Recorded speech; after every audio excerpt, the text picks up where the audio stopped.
To my husband, I am merely a fading ornament, an unemployed housewife tinkering with useless crafts while he conquers Wall Street. He claims I would be nothing without his money. He is wrong. His fatal error was never asking what I have been building behind my locked office door for the last 7 years. Tonight, at his career-defining dinner, the most powerful woman in venture capital will ask the question that finally buries his arrogance.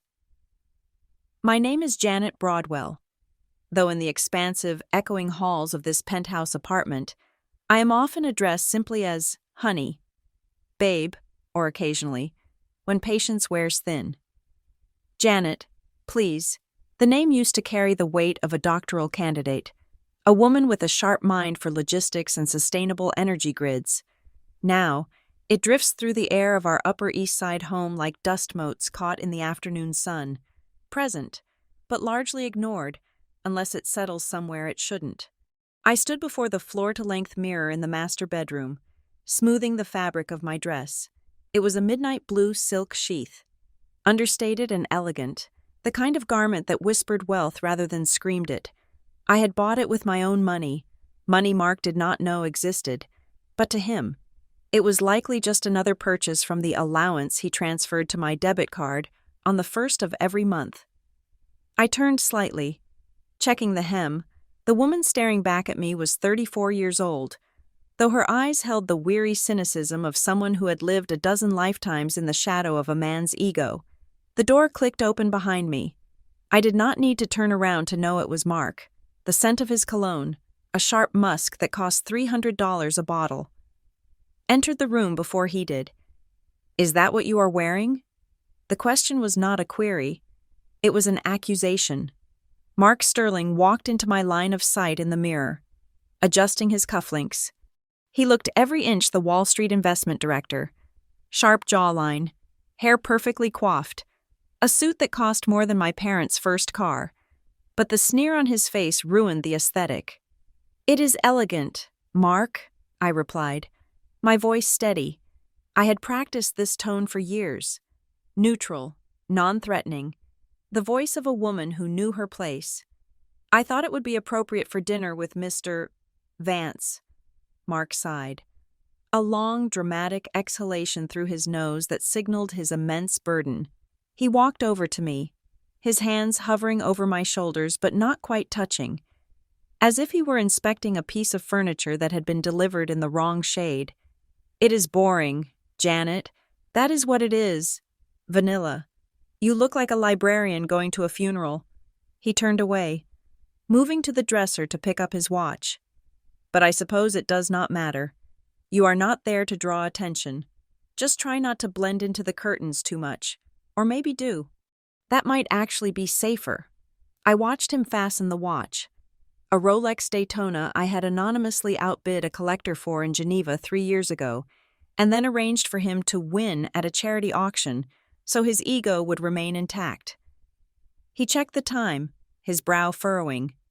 "Listen to me," he said, turning back to point a manicured finger in my direction.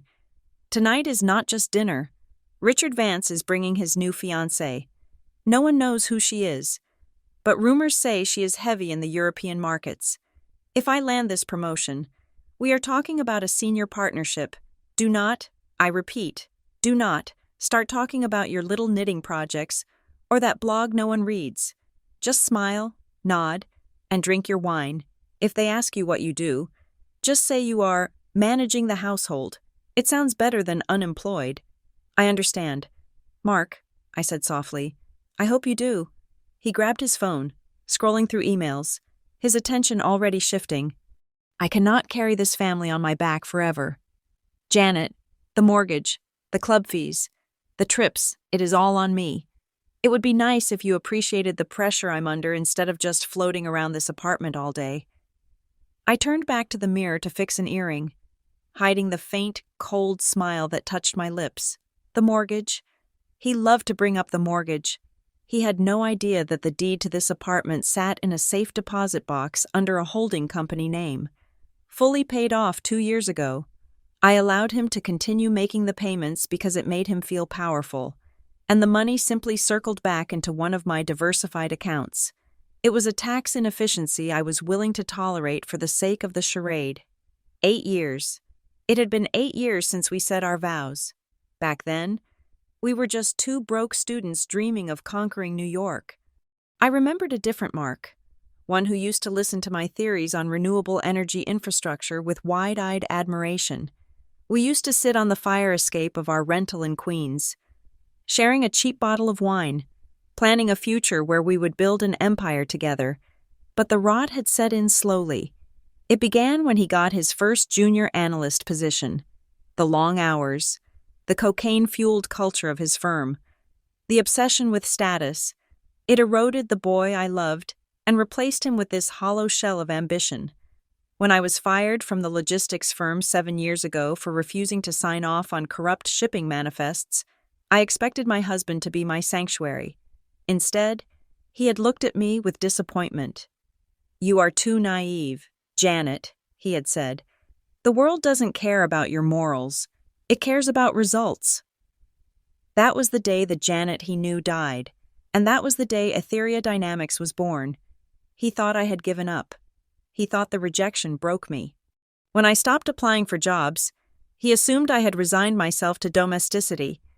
He never asked why I spent 12 hours a day in the guest room at the end of the hall. He just called it Janet's hobby room and rolled his eyes whenever he saw the door closed. I walked over to the nightstand to pick up my clutch.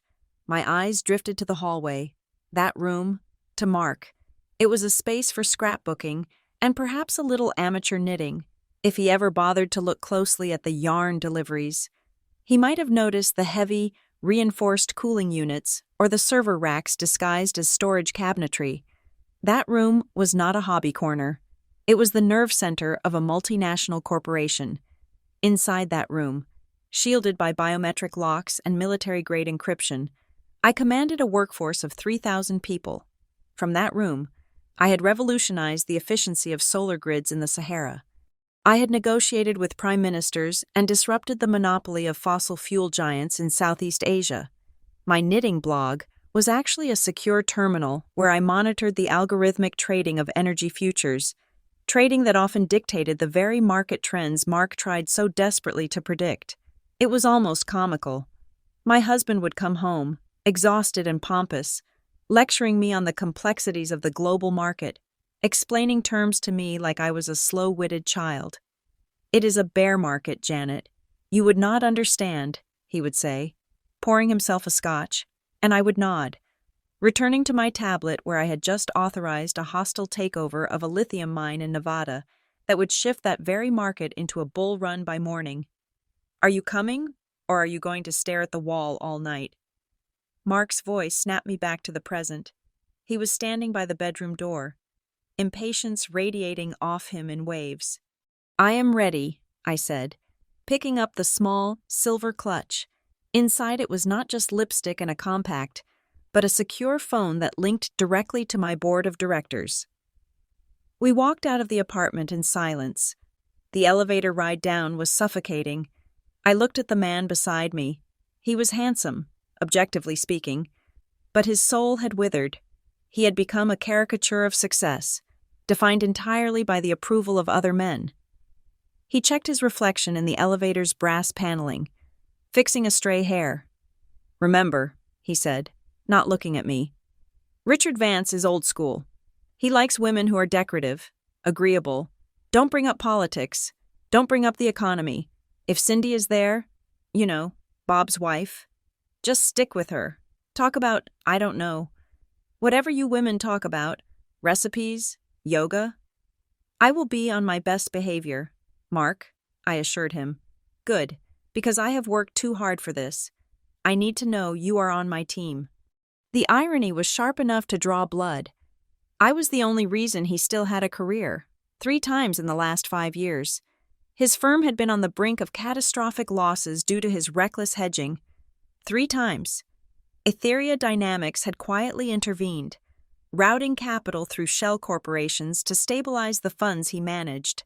I had saved him, over and over again, not out of love, but out of a strange sense of pity, and perhaps to keep my cover intact until the time was right. We stepped out into the cool Manhattan evening. The doorman nodded respectfully.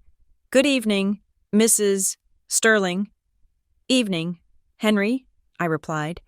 Henry was one of the few people who looked me in the eye. Mark signaled for the valet. While we waited, I thought about the other dinners we had attended. The humiliation was a familiar ritual. I would sit there, sipping water, while Mark and his colleagues traded war stories about the market, occasionally throwing a condescending glance my way. Their wives were often no better. Women who had traded their own ambitions for the security of a platinum credit card, who looked at my lack of visible desperation with suspicion. They sensed I didn't fit, but they lacked the imagination to understand why, to them. I was just poor Janet, the woman whose husband was clearly the catch. "Janet, you are spacing out again," Mark hissed as the car pulled up. It was his pride and joy, a sleek German sedan that he leased to keep up appearances. I slid into the passenger seat. The leather was cold against my bare arms.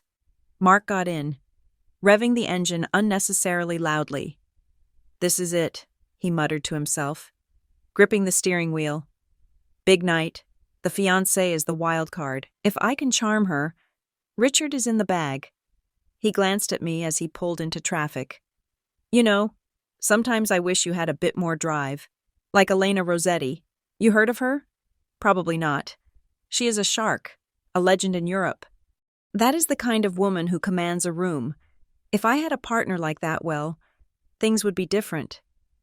I stared out the window as the city lights blurred past. "I am sure she is very impressive," I said neutrally. "She is terrifying," Mark corrected, a tone of reverence in his voice. "She eats men like me for breakfast. That is power. Janet, real power, not this domestic bliss you seem so content with." He had no idea. He could not possibly fathom that the shark he admired had once sent me a handwritten letter begging for a mentorship session. He did not know that the power he worshipped was currently sitting 3 feet away from him, wearing a dress he deemed vanilla. We approached the restaurant. Le Zenith. It was the kind of place where a salad cost more than a teacher's weekly salary and the air was thin with exclusivity. My heart rate did not spike. My hands did not tremble. I felt a strange, cold calm settling over me, like the surface of a deep, frozen lake. For 7 years, I had played the role. I had dimmed my light so his fragile ego could shine. I had swallowed insults that would have made a lesser woman scream. I had let him believe he was the sun around which my small, insignificant life revolved. But patience, like any resource, is finite. Mark tossed the keys to the valet and walked around to check my appearance one last time on the sidewalk. He reached out and adjusted the strap of my dress, his touch possessive but lacking any warmth. "Chin up," he commanded. "And remember, silence is golden." I looked at him, really looked at him, for the first time that evening. I saw the fear behind his eyes. He was terrified of being exposed as mediocre. He needed me to be small so he could feel big. "Shall we?" I asked. He offered his arm, not as a gesture of affection, but as a prop for his own performance. I took it. The weight of his arrogance felt heavy, but I knew I would not have to carry it much longer. As we walked toward the revolving brass doors of the restaurant, the hum of the city seemed to fade, replaced by the rhythmic ticking of a clock that only I could hear. The pieces were all in position. The board was set. Mark thought he was walking into a coronation, but he was walking into an execution. I tightened my grip on my clutch. Inside, my phone buzzed once, a confirmation from my assistant that the acquisition of the Japanese tech firm had closed, pushing Etherea's valuation up another 12%. I took a deep breath of the crisp night air. Tonight, the mask falls, but not just mine. The air in Le Zenith was perfumed with roasted duck and expensive perfume. But as I sat there, smoothing the napkin over my lap, my mind drifted back to the scent of wet cardboard and exhaust fumes. It was a sensory memory so sharp it almost made me gag. It transported me back 7 years, to the day I stood on the sidewalk outside a mid-level logistics firm in New Jersey, clutching a box that contained a stapler, a photo frame, and a termination letter. I had been fired, not for incompetence, but for honesty. I had flagged a discrepancy in the shipping manifests, a systematic overcharging scheme that lined the pockets of upper management. When I brought it to the director, expecting a pat on the back for my diligence, I was escorted out by security within the hour. I remembered the subway ride home, the shame burning in my gut. I had rehearsed what I would say to Mark. I needed him to be angry on my behalf. I needed him to hold me and tell me that integrity mattered more than a paycheck. But when I walked into our apartment, soaked from the rain, Mark did not hug me. He sat at the kitchen island, scrolling through his phone, and listened to my story with a look of growing irritation. "You did what?" he had asked, his voice flat. "I reported the fraud. Mark, they were stealing from clients." He laughed, a cold, dry sound. "Janet, grow up. Everyone skims off the top. It is how the world works. You do not blow the whistle unless you have a parachute. You are so naive. You think you are some kind of martyr? No, you are just unemployed, and I cannot believe you burned a bridge with a major reference just to feel morally superior." That night, lying in bed with my back to him, something inside me fractured, but in the cracks of that heartbreak, a cold resolve began to take root. I realized that as long as I worked for someone else, my ethics would always be a liability. I needed to build something where the rules were mine. I did not look for another job. Instead, I looked at the industry I had just left. I spent weeks analyzing the supply chains of renewable energy components. It was a mess of inefficiencies, delayed by archaic software and human error. I saw a ghost in the machine, a way to use predictive artificial intelligence to streamline the flow of lithium and silicon global transport. It was a billion-dollar idea, but it was just a skeleton of code in my head. I needed capital, just a small amount to rent server space and buy the necessary datasets. I went to Mark 2 months after I was fired. I had a business plan, colorful charts, and a fire in my belly. "I need $10,000 from our savings," I told him over dinner. "I can pay it back in 6 months with interest." Mark looked at the papers I had spread out on the table. He did not even read them. He just pushed them aside to make room for his plate. "Etheria Dynamics?" He read the name with a sneer. "What is this? Some sci-fi fantasy?" "Janet, we are saving for a house in the Hamptons. I am not letting you flush $10,000 down the toilet on some pipe dream because you are too proud to apply for a receptionist job." "It is not a pipe dream. Mark, the algorithm works. I just need—" "No," he cut me off, slamming his hand on the table. "And do not even think about touching the joint account. I monitor that daily. If I see a single unauthorized withdrawal, we are going to have a serious problem. You want to play CEO? Do it with your own money. Oh wait, you do not have any?" He was right. I had nothing. But he forgot that I came from a line of women who survived wars and famines. The next morning, while Mark was at work, I took the train to the Diamond District. In my purse was a velvet pouch containing my grandmother's emerald brooch and a pair of sapphire earrings she had left me in her will.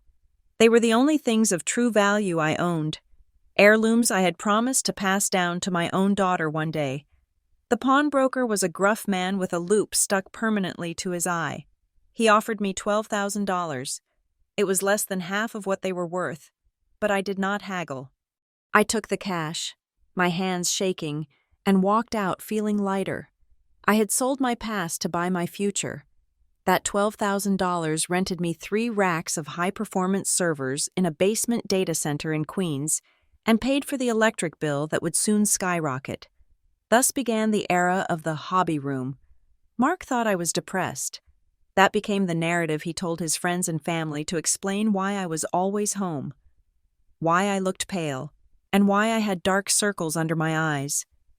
He saw me sleeping at 11 in the morning and assumed I was lazy. He did not know that I had gone to bed at 7 in the morning after coding for 20 straight hours. I lived in a different time zone within our own apartment. While he slept, I was building the neural architecture of Etheria. I taught myself Python and C++ until my eyes burned and my fingers cramped. The loneliness was suffocating, a physical weight that pressed down on my chest. There were days when I did not speak a single word aloud, but I was not entirely alone. I found him on an encrypted forum for cryptographers, a user with no name, just a complex hash key. We debated optimization protocols for 3 days straight. He was brilliant, perhaps the only mind I had met that was sharper than my own in pure structural logic. We never exchanged real names. He became my co-founder, a digital phantom who trusted my vision as much as I trusted his code. We built the core of Ethereum together, communicating in lines of command, prompts, and encrypted chat logs. He knew me only as architect. I knew him only as ghost. While my digital empire grew, my real life shrank. Mark began to rise in his firm. The invitations to galas and cocktail hours started piling up on the kitchen counter. At first, he asked me to go, but his invitations were always laced with warnings about my clothes or my conversation skills. Then, the invitations stopped coming to me. "I am going to the Miller retirement party tonight," he would say, adjusting his tie in the mirror. "I told them you have a migraine. It is better this way. You know how you get around crowds. You're just awkward." He was ashamed of me. I was the unemployed wife. The failure, the anchor dragging down his soaring balloon. I would watch him leave, the door clicking shut, and feel a twisted sense of relief. His absence meant I could turn the cooling fans in the server room up to maximum without him complaining about the noise. The breakthrough happened 14 months into the venture. I was sitting in my pajamas, eating cold cereal, when the email pinged. It was a government domain, the Department of Energy. They had run my prototype simulation on their grid data for the Pacific Northwest. It had improved efficiency by 18% in a theoretical model. They wanted to license the software for a pilot program. The contract was small in the grand scheme of things, $50,000, but the prestige was astronomical. It was validation. It was proof. I stared at the screen, tears streaming down my face. My first instinct was to call Mark. I wanted to run to the phone and scream, "I did it! I am not worthless!" But then I looked at the door of my office, the lock I had installed, the secrets I kept. If I told Mark, he would take over. He would want to manage the money. He would tell me how to negotiate. He would turn Ethereum into another one of his gambling chips. I deleted the draft email to him. I signed the contract as J. Broadwell, CEO, and had the funds wired to a Cayman Islands account I had set up the week before. That night, when Mark came home complaining about his bonus being smaller than expected, I listened and nodded, mentally transferring funds to buy more server capacity. The memory faded as the waiter at Le Zenith poured sparkling water into my crystal glass. I blinked, grounding myself in the present. The hum of conversation around the table was rising. I excused myself to go to the ladies' room. The restroom was a palace of marble and gold, silent and empty. I walked to the sink and gripped the cold porcelain. I looked at myself in the expansive mirror. The woman staring back was not the broken girl who had sold her grandmother's emeralds. She was a titan disguised as a lamb. I reached up and touched the hair clip holding my chignon in place. It was shaped like a simple laurel wreath, encrusted with clear stones. Mark had seen it on the dresser months ago and asked if I had bought it at a craft fair. "Just some costume jewelry," I had told him. I ran my finger over the stones. They were flawless. D-color diamonds, custom set in platinum by a jeweler in Zurich who only saw clients by private jet appointment. The clip was worth $300,000, more than Mark's entire annual salary. It was my private joke, a symbol of the wealth I carried right under his nose. I adjusted the clip, ensuring it caught the light perfectly. Tonight, Elena Rossetti would see it. She had an eye for quality. She would know. I took a deep breath, smoothing the silk of my dress. It was time to go back out there.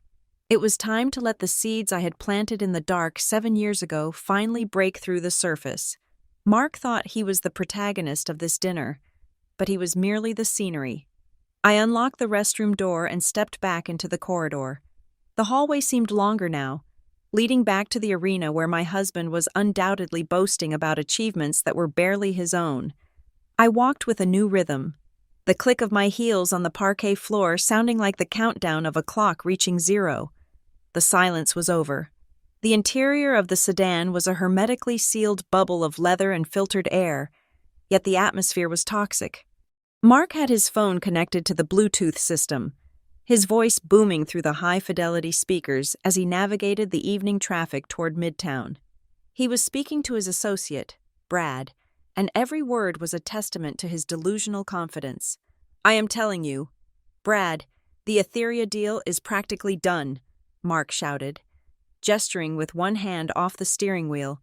"We just need to corner them on the equity split. I have read their latest filing. They are scaling too fast. They are desperate for liquidity. We go in hard, offer the capital they need but demand a controlling seat on the board. We will own their IP by Christmas." I sat in the passenger seat, my hands folded calmly in my lap, staring out at the blurring lights of the city. It took every ounce of my self-control not to laugh. It was a dark, bubbling laughter that lived in my chest, born of pure absurdity. Mark was talking about hostile maneuvers against Etheria dynamics. He was strategizing how to trap the CEO. He had no idea that the very person he was plotting against was sitting 6 inches to his right, adjusting the climate control because the car was too cold. "But who is the contact?" Brad's voice crackled through the speakers. "We still don't have a name for the top guy, just this JB signature on the documents." "Doesn't matter," Mark scoffed. "JB is probably some socially awkward genius hiding in a basement in Silicon Valley. You know the type.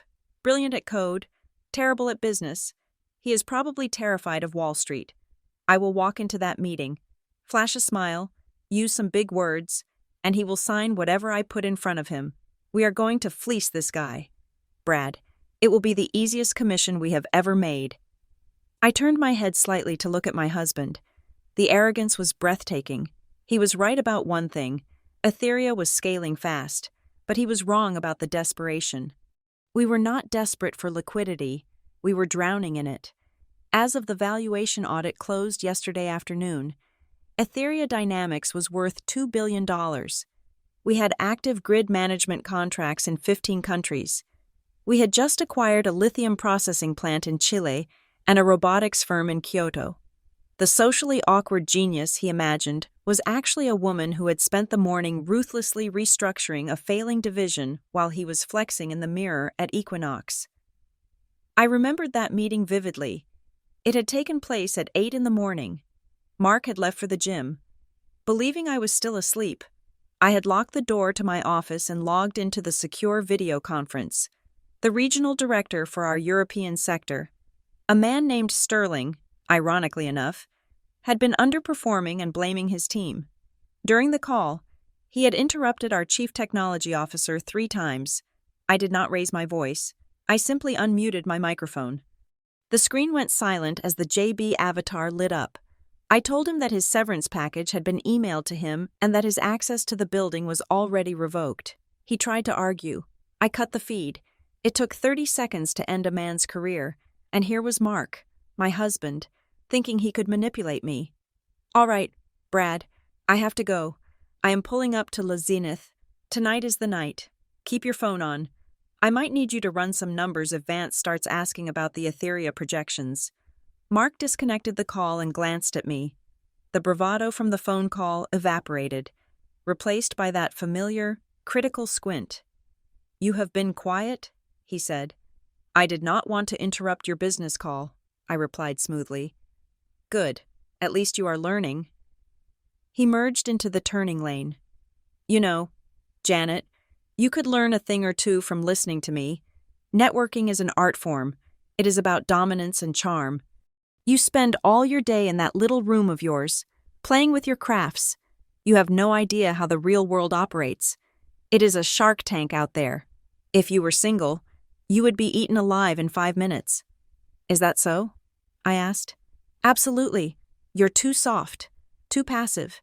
You need a killer instinct to survive in this city. That is why I handle the finances. That is why I make the decisions. I protect you from the harsh realities." He truly believed it. That was the tragedy of Mark Sterling. He believed he was the shield, unaware that he was standing in the shadow of the sword. He pulled the car up to the valet stand in front of Le Zenith. The restaurant was a beacon of golden light, the entrance flanked by velvet ropes and intimidating doormen. Mark put the car in park and turned to me, his expression hardening. "Listen to me carefully," he said, his voice dropping to a low, intense register. "Tonight is critical. Richard Vance is not just my boss. He is the gatekeeper to the partnership.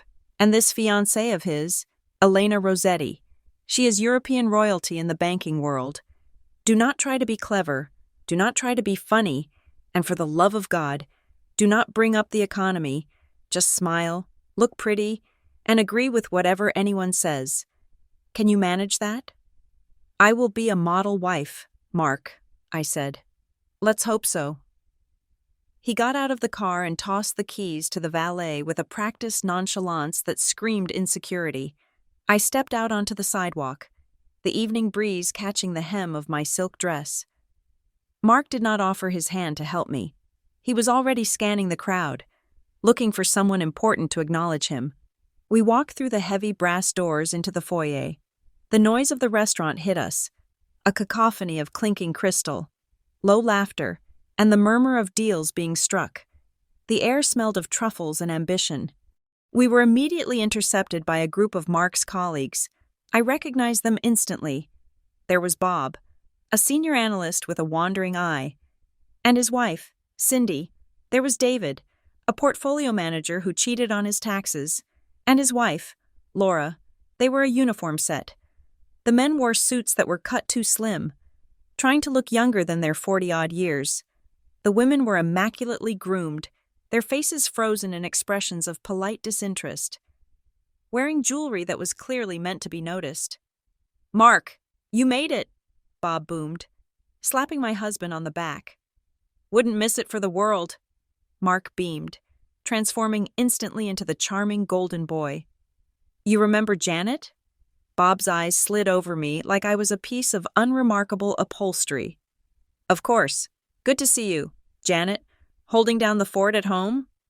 "Something like that," I said, offering a small, tight smile. Cindy stepped forward, swirling her glass of Chardonnay. She looked me up and down, her eyes lingering on my dress. I could see the calculation in her gaze. She had decided long ago that I was beneath her because I did not have a corporate title to validate my existence. "You look rested, Janet," Cindy said, the word dripping with sugary malice. "I suppose that is the luxury of not having a schedule. God, I am so jealous. I have been running ragged between the charity gala committee and the kids' prep school applications. What have you been up to? Still doing what was it?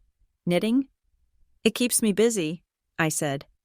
"I bet," she laughed, looking around at the other wives for validation. "You know, my sister started selling handmade pot holders on Etsy last month. It is such a cute little hobby for making pocket money. You should look into it. It might give you a sense of purpose." The insult was precise. It was designed to infantilize me, to frame my existence as trivial compared to their important social obligations. Mark was watching, a flicker of warning in his eyes. He wanted me to take it. He wanted me to bow my head and accept the role of the simpleton. But the memory of firing the director that morning was still fresh in my veins. The power I wielded in the daylight did not simply vanish when the sun went down. "That is a thoughtful suggestion, Cindy," I said, keeping my voice soft but pitching it perfectly so it cut through the chatter of the group. "But I find I do not have much time for retail platforms. I have been quite consumed lately analyzing the shift in emerging market derivatives. It is fascinating how the volatility in the lithium sector is impacting mid-cap tech stocks, isn't it? I noticed your husband's firm is heavily exposed to those fluctuations. I do hope you are diversified." The silence that followed was absolute.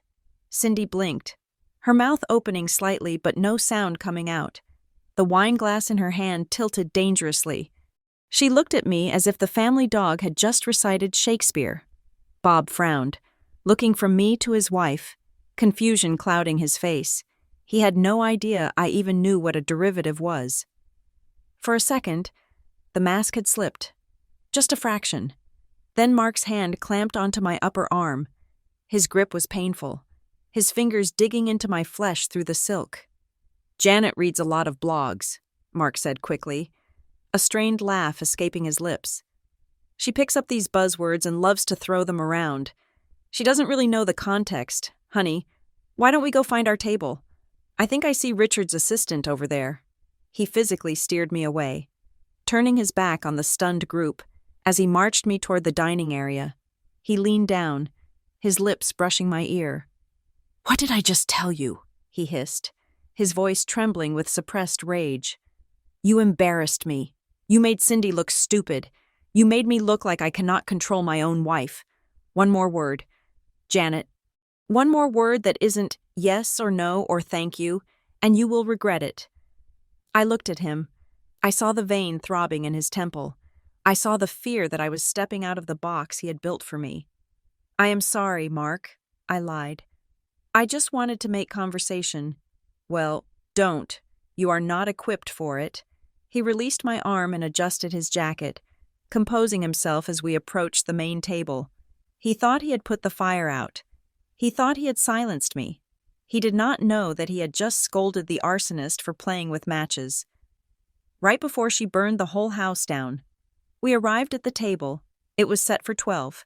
The seating cards were embossed with gold leaf. Mark scanned them anxiously until he found his name. He was seated near the head of the table, a position of honor. It confirmed his suspicion that the promotion was imminent. "See?" he whispered to me, pointing at the card.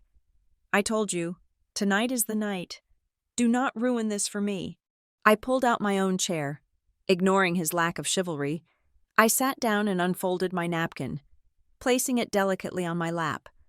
I looked around the room, at the crystal chandeliers, the plush velvet curtains, the desperate faces of men and women playing a game they thought mattered. Mark began to greet the others at the table, slipping back into his persona of the affable, successful banker. I sat in silence, just as he had commanded, but my mind was not silent. I was counting down the minutes. The big fish was about to arrive, and Mark Sterling was about to find out that he was not the fisherman. He was the bait. The air in the private dining room of La Zenith was thick enough to chew. It was a suffocating blend of vintage Bordeaux, heavy cologne, and the metallic tang of desperate ambition. The walls were lined with oil paintings of hunting scenes, hounds tearing into foxes, which felt entirely appropriate for the company I was keeping. We were seated at a long mahogany table, the surface gleaming under the light of 3 crystal chandeliers. The hierarchy was visible in the seating chart, proximity to the head of the table. Where Richard Vance would soon sit was the only currency that mattered here. Mark and I were 3 seats away. It was close enough to smell the power, but far enough to be expendable.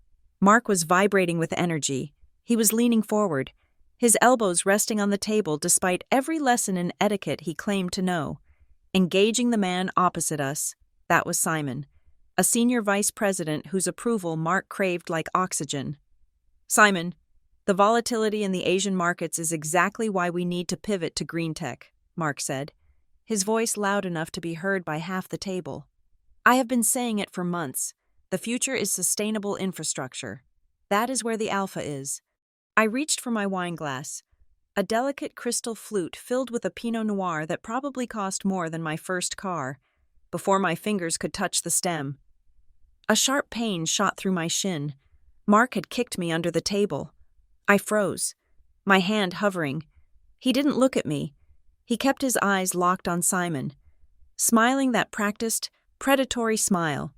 The message was clear. Do not draw attention. Do not enjoy yourself. You are a prop.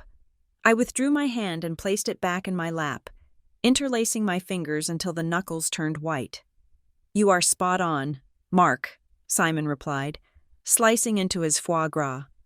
"Speaking of green tech, have you seen the reports on Ethereum Dynamics this morning? Their stock is defying gravity. They just announced a breakthrough in solid-state battery storage." The name of my company hung in the air. Electric and dangerous. A ripple of interest went through the table. Conversations paused. Forks lowered. Etheria was the ghost story of Wall Street right now. The entity everyone wanted to catch, but no one could define. Etheria, Mark said, leaning back in his chair with the air of a man who held all the cards. Fascinating case study. A classic example of overvaluation based on hype, if you ask me. But yes, we are tracking them closely. Tracking them? Simon raised an eyebrow. I heard you are trying to structure a buyout of their debt. That is a bold move. No one even knows who runs the place. The CEO is a phantom. Mark swirled his wine, taking a slow sip for dramatic effect. Oh, he is not a phantom to everyone. Simon, my team has done some deep digging. We have sources. The guy is a recluse, one of those Silicon Valley types who made his first million coding in a garage and now thinks he is God. He is brilliant, sure, but he is socially incompetent. He hides behind avatars and encrypted emails because he cannot handle a real negotiation. I felt a bubble of hysterical laughter rising in my throat. I took a sip of water to drown it. The recluse was currently wondering if she had remembered to turn off the smart oven before leaving the apartment. The socially incompetent man was a woman who had successfully negotiated a trade agreement with the Minister of Energy in Norway last Tuesday. You sound confident, Mark, a woman named Patricia said from across the table.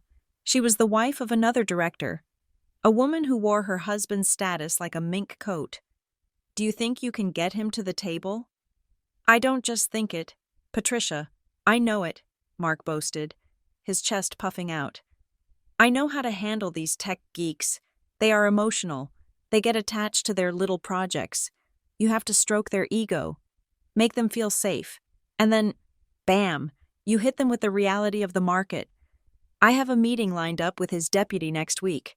We are practically best friends at this point. I choked on my water. A tiny, muffled cough escaped me. Mark's head snapped toward me, his eyes narrowing into slits. Under the table, his foot found my ankle again, pressing down hard with the heel of his shoe.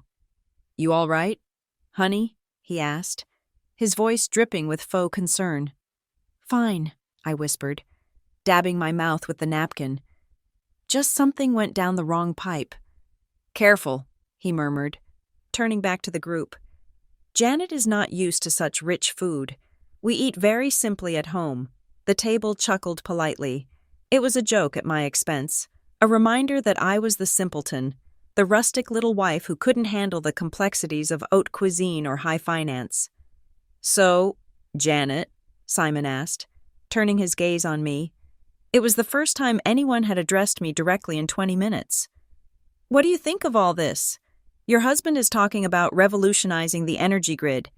Do you have any thoughts on renewable energy? It is quite the hot topic. I looked at Simon. He seemed genuinely curious, or perhaps he was just bored of Mark's monologue. I opened my mouth to speak. I wanted to tell him that renewable energy was not just a hot topic, it was an imperative survival strategy. I wanted to discuss the inefficiencies of current lithium-ion recycling protocols. I wanted to tell him that Etheria's new solid-state battery would render his current portfolio obsolete in 18 months. Well, I think that the crucial factor is, I began. Oh, don't bother her with that. Simon, Mark cut in loudly, his voice booming over mine.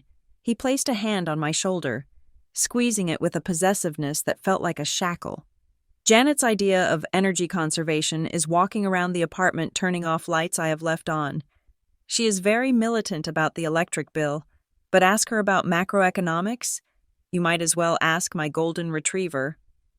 The table erupted in laughter. It was loud, raucous, and cruel.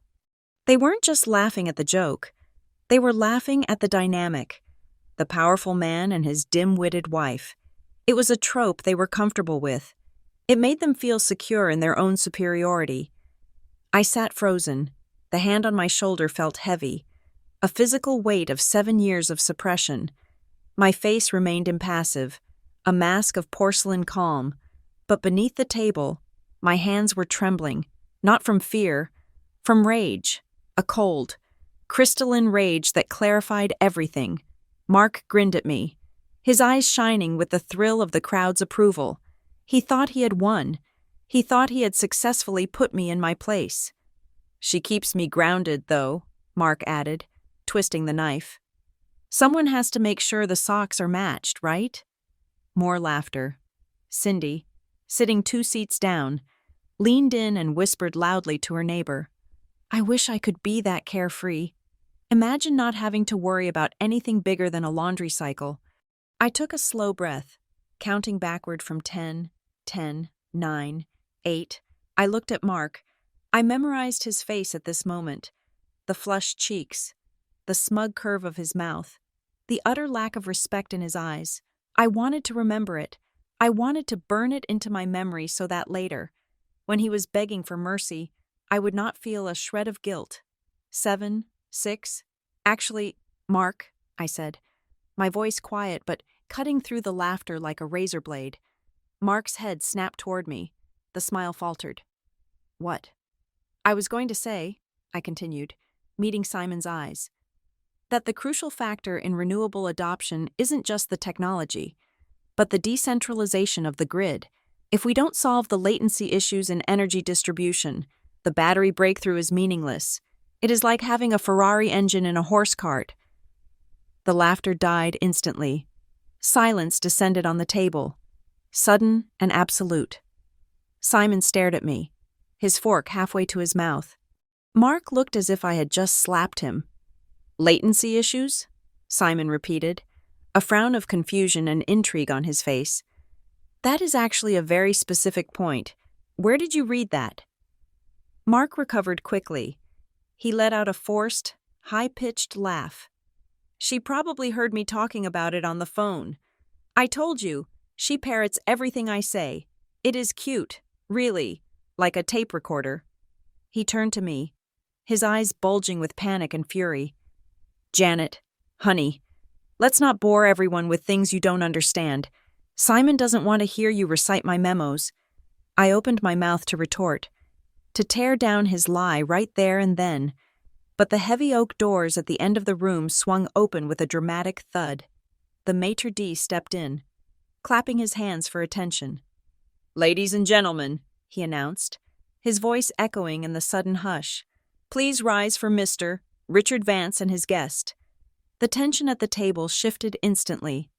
The petty cruelty was replaced by a wave of sycophancy. Mark practically jumped out of his chair, buttoning his jacket with fumbling fingers. He forgot about me. He forgot about my insubordination. His god had arrived. I stood up slowly, smoothing my skirt. I looked toward the door. Richard Vance walked in first. He was a man carved from old money and ruthless pragmatism, 60 years old with silver hair and a suit that cost more than a small house. He exuded authority, but it was the woman beside him who sucked the air out of the room. Elena Rossetti. She was taller than I expected, wearing a black tuxedo suit that was both masculine and devastatingly feminine. Her hair was pulled back in a severe, sleek bun. She wore no jewelry except for a single, massive emerald on her finger. Her eyes scanned the room with the predatory grace of a panther entering a cage of rabbits. She didn't smile. She didn't wave. She simply existed, and the room bent around her. Mark leaned toward me, his breath hot and frantic in my ear. "That is her. That is Elena. Don't look her in the eye. She hates weakness. Just look at the floor." I ignored him.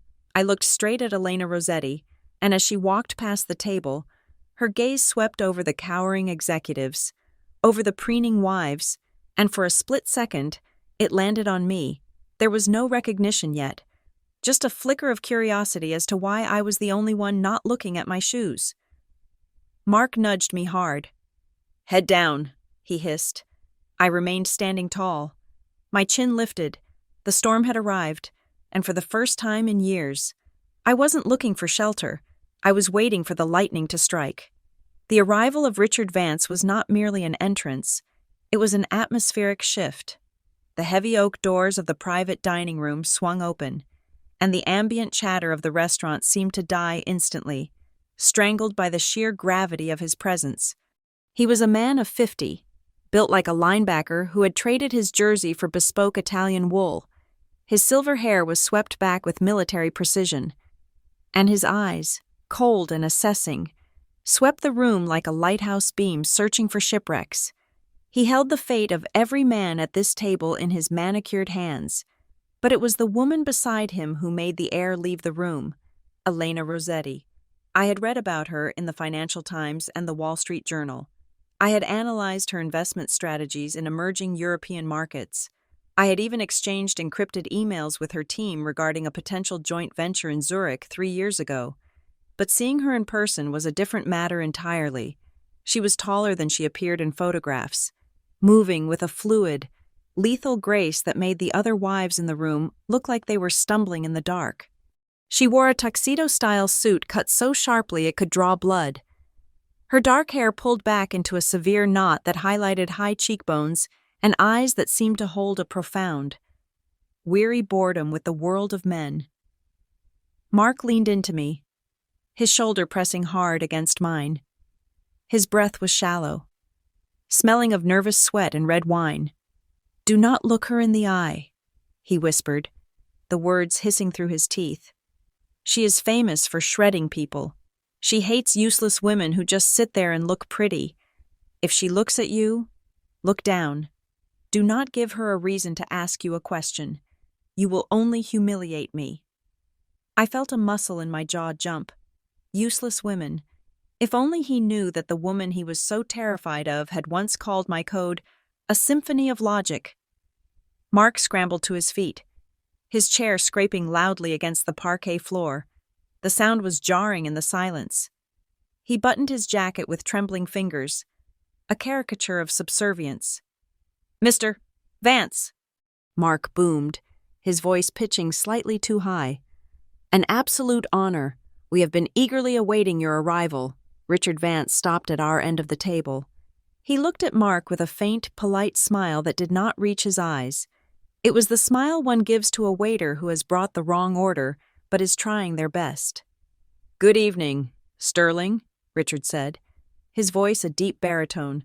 "I trust the appetizers were to your liking?" "Impeccable, sir, just impeccable," Mark gushed, bowing his head slightly. "And this must be—" He turned his gaze toward Elena, but he flinched, unable to hold her stare. He looked somewhere near her chin. "Ms. Rossetti," Mark said, lowering his voice to a reverent hush. "It is a privilege. I have followed your work with the Milan exchanges for years. Your acquisition of the Omni Group was visionary, truly visionary." Elena Rossetti did not smile. She did not preen. She simply looked at Mark as if he were a smudge on a window pane. "Thank you," she said. Her voice was low, accented with a smoky European lilt that sounded like expensive velvet. "And you are?" Mark Sterling, Director of Domestic Equities here," he stammered, eager to imprint his name on her memory. "Ah, Sterling," she repeated, the name sounding flat in her mouth. She turned her head, her gaze sweeping past him, past the empty wine glasses, and hovering for a brief second over me. I did not look up. I kept my head bowed, studying the embossed font of the dinner menu as if it contained the secrets of the universe. I could feel her eyes on me, heavy and inquisitive, but I played the part Mark had assigned me. The shy, submissive wife, the furniture. "And this is my wife, Janet," Mark added quickly, waving a hand at me dismissively. "She manages our home." Elena lost interest instantly. "Charmed," she murmured to the air above my head, and then she continued walking toward the head of the table. Mark let out a breath he had been holding for 20 seconds. He sank back into his chair, pulling out a handkerchief to dab the sweat from his upper lip. "Did you see that?" he whispered to me, his eyes wide with adrenaline. "She knows who I am. She remembered the Omni Group comment. I nailed it." I took a sip of water. "You were very enthusiastic, Mark." "Enthusiastic? I was commanding," he corrected me, pouring himself more wine. "Now, watch. When the main course comes, I am going to pitch the ethics strategy. Richard loves that stuff." The dinner progressed with the agonizing slowness of a court trial. Waiters moved like shadows, replacing plates and refilling glasses. The conversation at the table was dominated by the men, a chorus of egos trying to harmonize with Richard Vance. Mark waited for a lull in the conversation, waiting for his moment to shine. When Richard mentioned the need for transparency in modern banking, Mark pounced. "That is exactly what I tell my team every morning." "Richard," Mark declared, his voice projecting to the end of the table, "integrity is not just a compliance requirement. It is a lifestyle. In my department, we do not cut corners. We build relationships on trust. That is why I have been so hesitant about the Etheria deal. I need to know their moral compass aligns with ours before I expose our clients to that risk." I stared at my plate of sea bass. The hypocrisy was so dense I could almost taste it. This was the man who had asked me to hide cash in a safe deposit box to avoid tax brackets. This was the man who had fired a pregnant secretary 2 years ago because her priorities were shifting. I glanced up the table toward Elena. She was leaning back in her chair, a glass of red wine dangling precariously from her fingers. She was not looking at Mark. She was not looking at Richard. She was looking at the ceiling, at the intricate plasterwork, with an expression of profound existential boredom. She looked like a woman who was starving for a single drop of authenticity in a desert of pretension. She was searching for something real, and then the universe provided it. A young waiter, no older than 20, appeared at my side to clear the appetizer plates. He was nervous. I could see the tremor in his hands, likely intimidated by the room full of shouting, wealthy men. As he reached for my plate, his elbow bumped against Mark's animated arm as my husband gestured wildly to emphasize a point about corporate responsibility.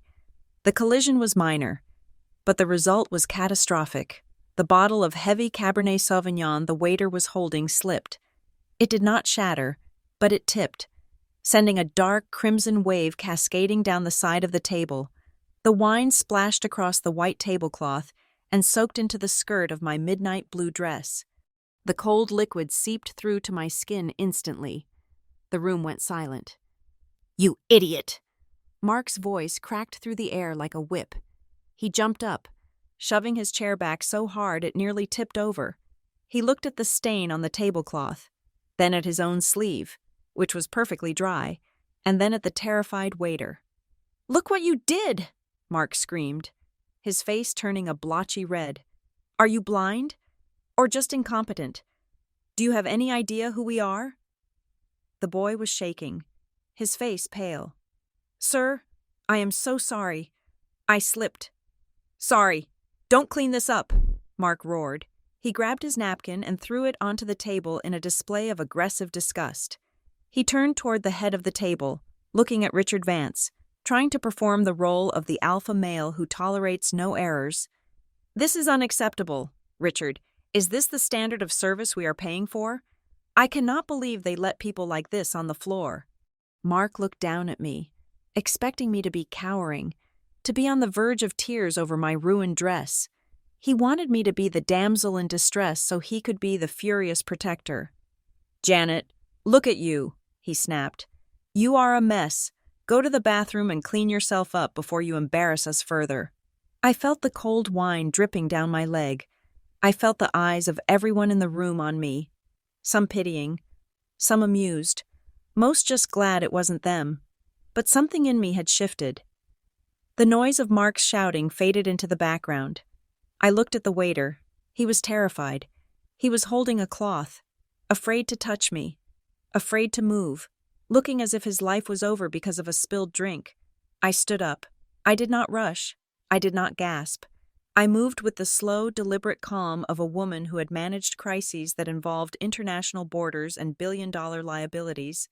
I turned to Mark. I did not yell. I did not argue. I simply held up one hand, palm out, a universal gesture of command. "Mark, sit down." The command was soft, but it had a steel core. Mark blinked, stunned into momentary silence. I turned to the waiter. I reached out and gently took the cloth from his trembling hands. I looked him directly in the eyes. "It is all right," I said, my voice steady and warm. My husband bumped into you. It was an accident. Please, take a breath. But your dress, ma'am, the boy stammered, tears welling in his eyes. It is just fabric, I said, smiling at him. It is not a tragedy. Go get some sparkling water and a clean towel. We will fix it in 2 minutes. No one is going to be fired tonight. I promise. I knelt down, right there on the expensive carpet, and began to dab the wine from the hem of my dress myself. I did not look at Mark. I did not look at the other guests. I focused on the task, efficient and practical. The room was dead silent. Mark stood frozen, his mouth opening and closing like a fish on a dock. He had lost control of the narrative. He had tried to show power by being cruel, and I had shown power by being kind. And then, I felt it, a gaze, heavy and intense, boring into the side of my face. I looked up. At the head of the table, Elena Rossetti was no longer looking at the ceiling. She was leaning forward, her elbows on the table, her chin resting on her interlaced fingers. Her boredom had vanished. Her eyes were locked on me, not on my husband, not on the wine stain, but on my hands. She was watching the way I moved, the way I had de-escalated the situation with a few quiet words. She was watching me with the sudden, sharp focus of a predator that has just realized there is another predator in the room. I stood up, holding the soiled cloth. I met her gaze for 1 second, just 1 second, and in that moment, I saw the question form in her eyes. Who are you? I turned back to Mark, who was looking at me with a mixture of confusion and fury. I will be back in a moment, I said calmly. Do not order dessert without me. I turned and walked toward the restroom, my head high, the wine stain dark on my dress, leaving a room that was suddenly vibrating with a very different kind of tension. The storm had not just arrived, it had made landfall. I returned to the table with the damp fabric of my dress clinging cold against my thigh. But my spine was steel. The mood in the private dining room had shifted, but not in the way Mark had hoped. The air was no longer filled with the easy, backslapping camaraderie of wealthy men. It was brittle, charged with a static electricity that made the hair on my arms stand up. I slid back into my chair. Mark did not look at me. He was leaning forward, his knuckles white as he gripped the stem of his wine glass, desperately trying to steer the conversation back to a place where he felt dominant. He needed a win. He needed to prove to Richard Vance and, more importantly, to the silent, terrifying Elena Rossetti, that he was a man of consequence. Elena was no longer looking at the ceiling. She was watching me. Her gaze was not the dismissive glance she had given me at the door. It was surgical. She watched the way I placed my napkin on my lap. She watched the way I lifted my water glass. My movements precise and economical. I felt dissected. It was the look of a grandmaster seeing a familiar opening move on a chessboard and trying to recall where she had seen it before. Mark cleared his throat, a loud, intrusive sound meant to reclaim the room. As I was saying, Richard, Mark began, his voice taking on that lecturing tone he usually reserved for explaining the dishwasher settings to me. The opportunity with Etheria Dynamics is unique because they are currently in a distress phase. The public doesn't know it yet, but my analysis shows they are burning cash at an unsustainable rate. They are over-leveraged on their infrastructure projects in Asia. They are desperate for a lifeline. I paused, my glass halfway to my mouth. Mark was lying, not just exaggerating, but fabricating entirely. Etheria had zero debt leverage on the Asian grid projects. We had funded them entirely through the profits from our software licensing division. Is that so? Richard asked, swirling his brandy. I heard rumors that their latest funding round was oversubscribed. Smoke and mirrors, Mark scoffed, waving a hand dismissively. It is all accounting tricks. They are hemorrhaging money. I bet they barely have enough operating capital to last through the next 2 quarters. That is why we can go in there and buy them for pennies on the dollar. We act as the white knight, bail them out of their liquidity crisis, and strip the assets. It is a textbook rescue operation for a failing unicorn. The lie was so egregious, so offensive to the thousands of hours of work I had poured into ensuring the company's financial fortress, that the dam inside me finally broke. For 7 years, I had let him belittle my cooking. I had let him mock my clothes. I had let him treat me like a child, but I would not let him slander my company. Etheria was not just a business. It was the proof of my existence. Actually, I said, the word was not loud, but it cut through Mark's monologue like a guillotine blade. Mark froze. He turned his head slowly, his eyes wide with a mixture of shock and warning. Actually, I continued, my voice calm, leveled, and devoid of the tremor that used to be there. According to the consolidated audit report released 3 days ago, their free cash flow was positive 400% year over year. They are sitting on $3 billion in liquid reserves. They do not need a rescue. Mark, they are the ones doing the acquiring. The silence that followed was absolute. It was heavier than the silence after the wine spill. This was the silence of a reality shattering. Bob, the analyst across the table, dropped his fork. It clattered loudly against the china. Mark's face turned a deep, violent shade of crimson. The veins in his neck bulged against his collar. He looked as if I had just pulled a knife and stabbed him in the chest. "What did you just say?" he whispered, his voice shaking with rage. "I said your analysis is incorrect," I replied, looking him dead in the eye. Etheria is not over-leveraged. Their debt-to-equity ratio is the lowest in the sector. Calling them a failing unicorn is not just wrong, it is negligence. "Negligence?" Mark sputtered. He laughed, a high, hysterical sound that made everyone flinch. "You are calling me negligent? You, Janet? You spend your days matching yarn colors. You read some clickbait article on a finance blog and think you understand balance sheets? You are embarrassing yourself." He turned to Richard, his hands spread wide in a plea for male solidarity. "I am so sorry. Richard, this is what happens when lay people read headlines and think they are experts. She has no idea what she is talking about. It is practically a fantasy world she lives in." But Richard Vance was not looking at Mark. He was looking at me. His eyes were narrowed, his brow furrowed in genuine intrigue. "That is a very specific figure, Mrs. Sterling," Richard said slowly. 400% positive cash flow? That data is not in the public briefing I saw this morning. Where did you find that? I opened my mouth to answer, to tell him that I wrote the briefing, but Mark slammed his hand down on the table. The silverware jumped. "She made it up," Mark shouted, losing all semblance of professional composure. "She makes things up all the time. It is a condition. She wants to feel involved. Please, ignore her. She is just a housewife who doesn't understand the realities of the market." He turned on me, his body shielding me from Richard and Elena, creating a wall of aggression. He leaned in close, his face inches from mine. The smell of wine on his breath was overpowering. "Shut up," he hissed through clenched teeth, his voice low enough that he thought only I could hear, but fierce enough to carry. "Shut your mouth right now. You are ruining my life. If you say one more word, I swear to God, you will find your bags on the street when we get home. I will lock you out. I will cancel your credit cards. You will be nothing. Do you hear me? Nothing." I looked at him.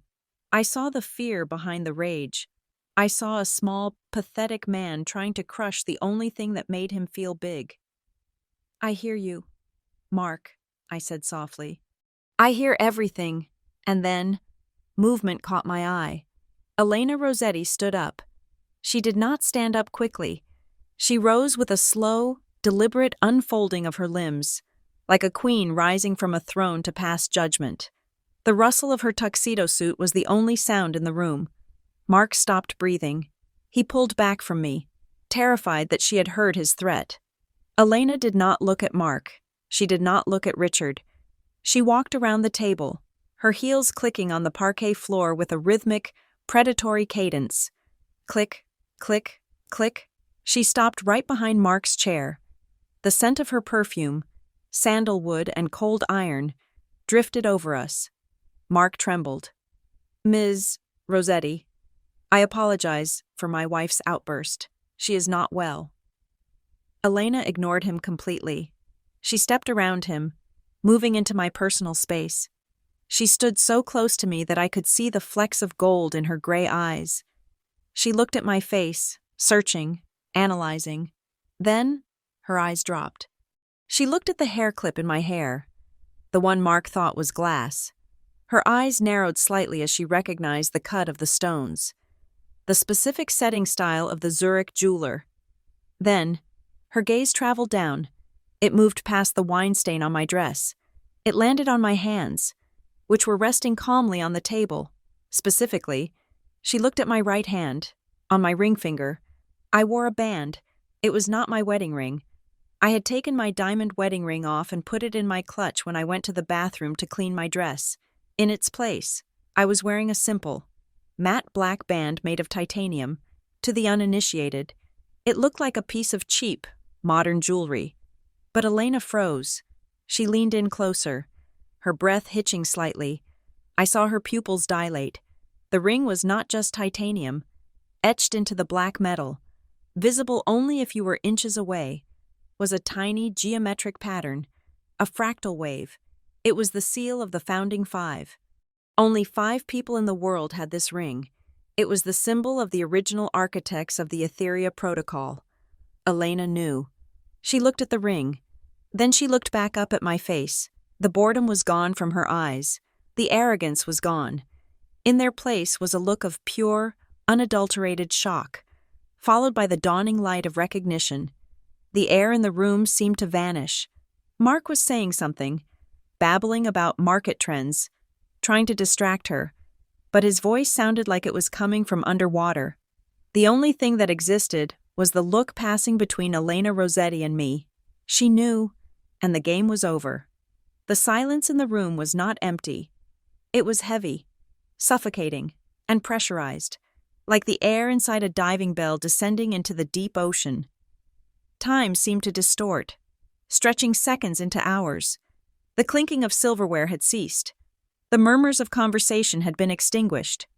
The only thing that existed in the entire universe was the space between Elena Rossetti and me. She stood over me, not in a threatening manner, but with the posture of an archaeologist who had just brushed away the dust to reveal a lost city of gold. Her tuxedo suit, so sharp and intimidating a moment ago, now felt like the attire of a soldier recognizing a general on the battlefield. Mark, however, was living in a completely different reality. He saw a powerful woman looming over his wife, and his small, fearful mind immediately jumped to the only conclusion it could process: punishment. He assumed Elena was offended. He assumed she had come to evict the embarrassment from her presence.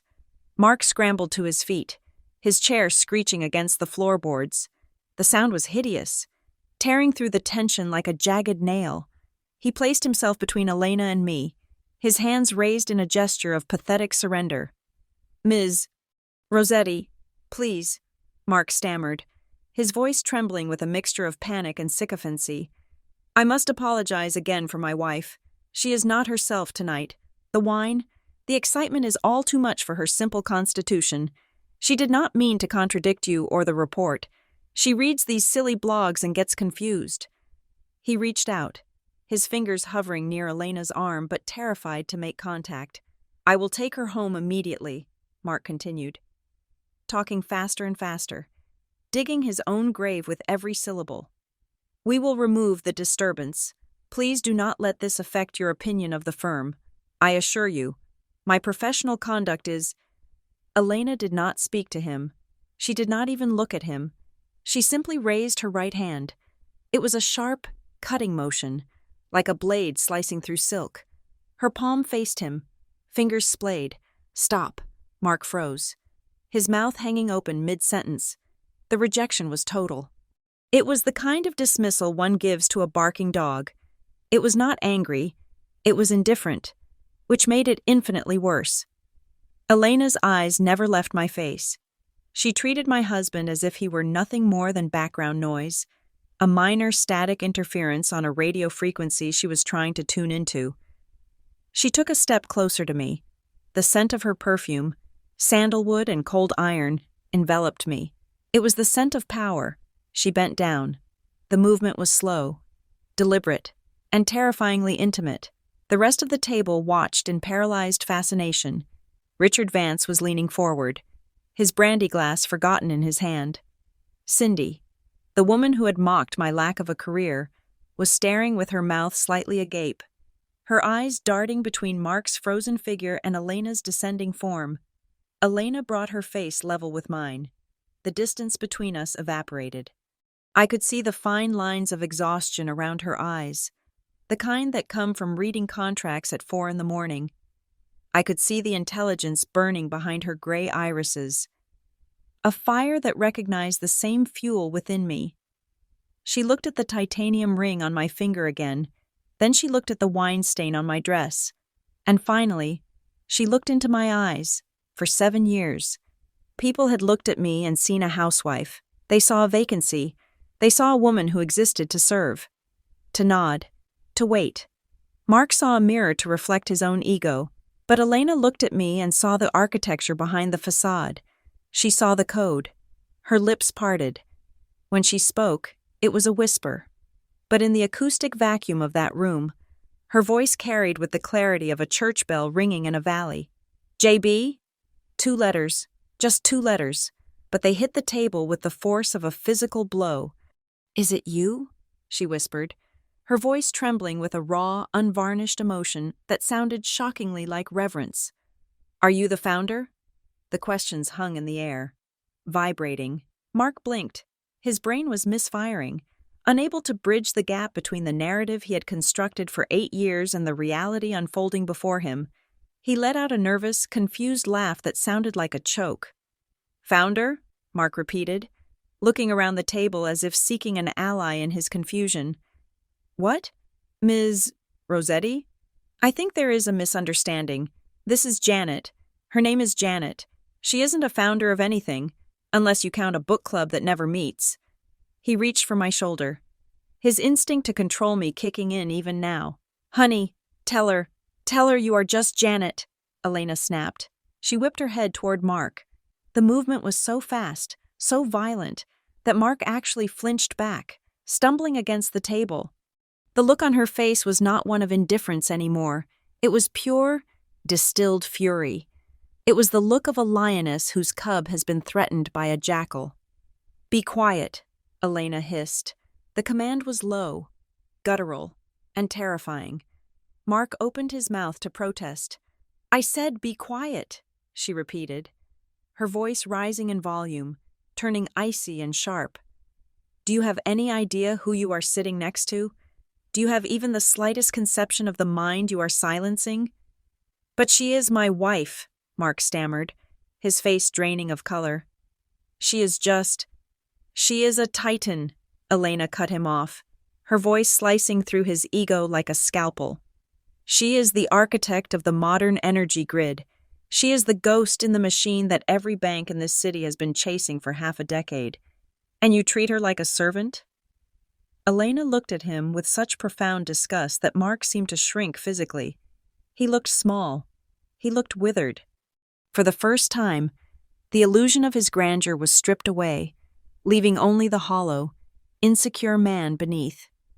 Elena turned her back on him. She dismissed him from existence again. She turned back to me, and her expression softened instantly. The fury melted into awe.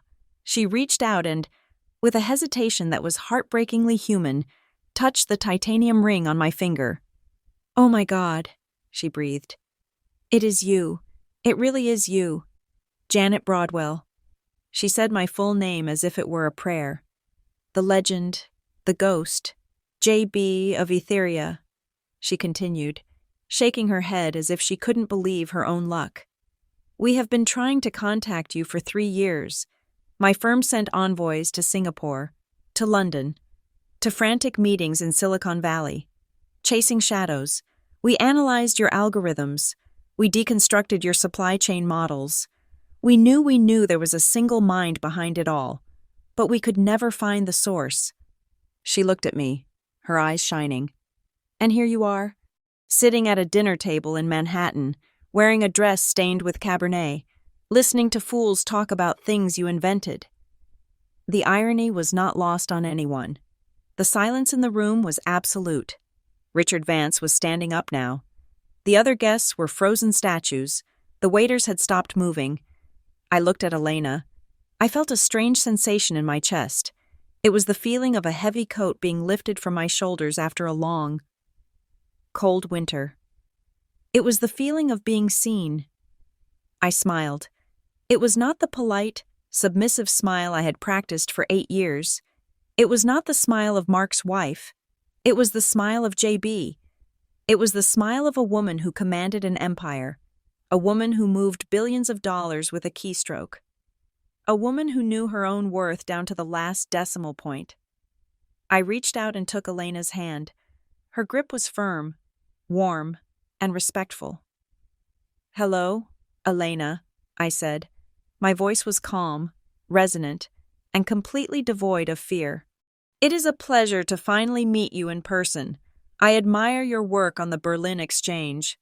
Elena laughed, a genuine, delighted sound that broke the tension like a hammer striking glass. "You admire my work? That is like the sun admiring a candle." "I am serious," I said, leaning back in my chair, my body language opening up, claiming the space I had denied myself for so long. "I read the acquisition proposal your firm sent to my encrypted server last week, the one regarding the lithium reserves in Bolivia." Elena's eyes went wide. "You read it?" "We never got a reply. We thought it went to a junk folder or was filtered out by your AI. "I read every proposal, Elena," I replied smoothly. "It was well structured. Your risk assessment was impeccable, and your integration strategy for the South American market showed a lot of foresight." I paused, letting the compliment land, letting Mark and Richard and everyone else absorb the fact that I was discussing high-level corporate strategy with the most powerful woman in the room. Then, I delivered the coup de grace. "However," I added, tilting my head slightly, "your valuation was a bit low. You valued the logistics arm at $400 million, given our proprietary guidance systems and the new solid-state battery patents we filed on Tuesday. The real value is closer to $700 million. I was going to send a counteroffer next week, but since we are both here," I shrugged elegantly, "perhaps we can skip the formalities." Elena stared at me for a heartbeat, and then she grinned. It was a predatory, excited grin. She pulled out the chair next to me, Mark's chair, and sat down on the edge of it, completely ignoring the fact that my husband was still standing there, swaying slightly like a tree about to fall. $700 million, Elena mused, her mind racing. "That is aggressive. But if the battery patents are verified, yes, I can see the logic. Talk to me about the latency issues you mentioned earlier. How did you solve the grid fluctuations in the pilot program?" "It wasn't a hardware fix," I explained, slipping effortlessly into the language that was my true mother tongue. "It was algorithmic. We used a decentralized node system to redistribute the load before the spike occurred. Mark called it saving electricity by turning off lights, but actually, it is predictive load balancing." Elena let out a sharp bark of laughter, shooting a withering glance at Mark. "Predictive load balancing. Of course, it is brilliant." Mark stood there, his mouth opening and closing. He looked at Richard Vance. He looked at his colleagues. He looked at me. "Janet?" he whispered, his voice cracking. "What is happening? What are you talking about? What is Etheria?" I turned to him slowly. The warmth vanished from my eyes. I looked at him with the cold, dispassionate gaze of a CEO evaluating a redundant employee. "Etheria is the company you have been trying to destroy for the last 6 months. Mark," I said softly, "and I am the person who decides if you succeed." The realization hit him like a physical blow. His knees buckled, and he grabbed the back of his chair to stay upright. The color drained from his face until he looked like a corpse. "You?" he gasped. But you are just..." Just Janet? I finished for him. No, Mark, I was never just Janet. You just never bothered to look close enough to see who I really was. I turned back to Elena, dismissing him from my world. Now, about that equity split, if we are going to work together, I have some conditions regarding the governance of the Sustainability Board. Name them, Elena said, leaning in, her eyes shining with the thrill of the deal. I am listening, and for the first time in 7 years, someone was actually listening. The whisper had become a roar, and the walls of Mark's carefully constructed kingdom were coming down, brick by brick. The reaction to Elena's revelation was not instantaneous. It moved through the room like a shockwave from a subterranean explosion. First, there was the impact, the sheer, physical force of the truth hitting the air. Then, there was the vacuum, the moment where oxygen seemed to leave the lungs of everyone present. And finally, there was the debris field, the shattering of egos, the crumbling of assumptions, and the total, irreversible realignment of the hierarchy in the room. Richard Vance was the first to react.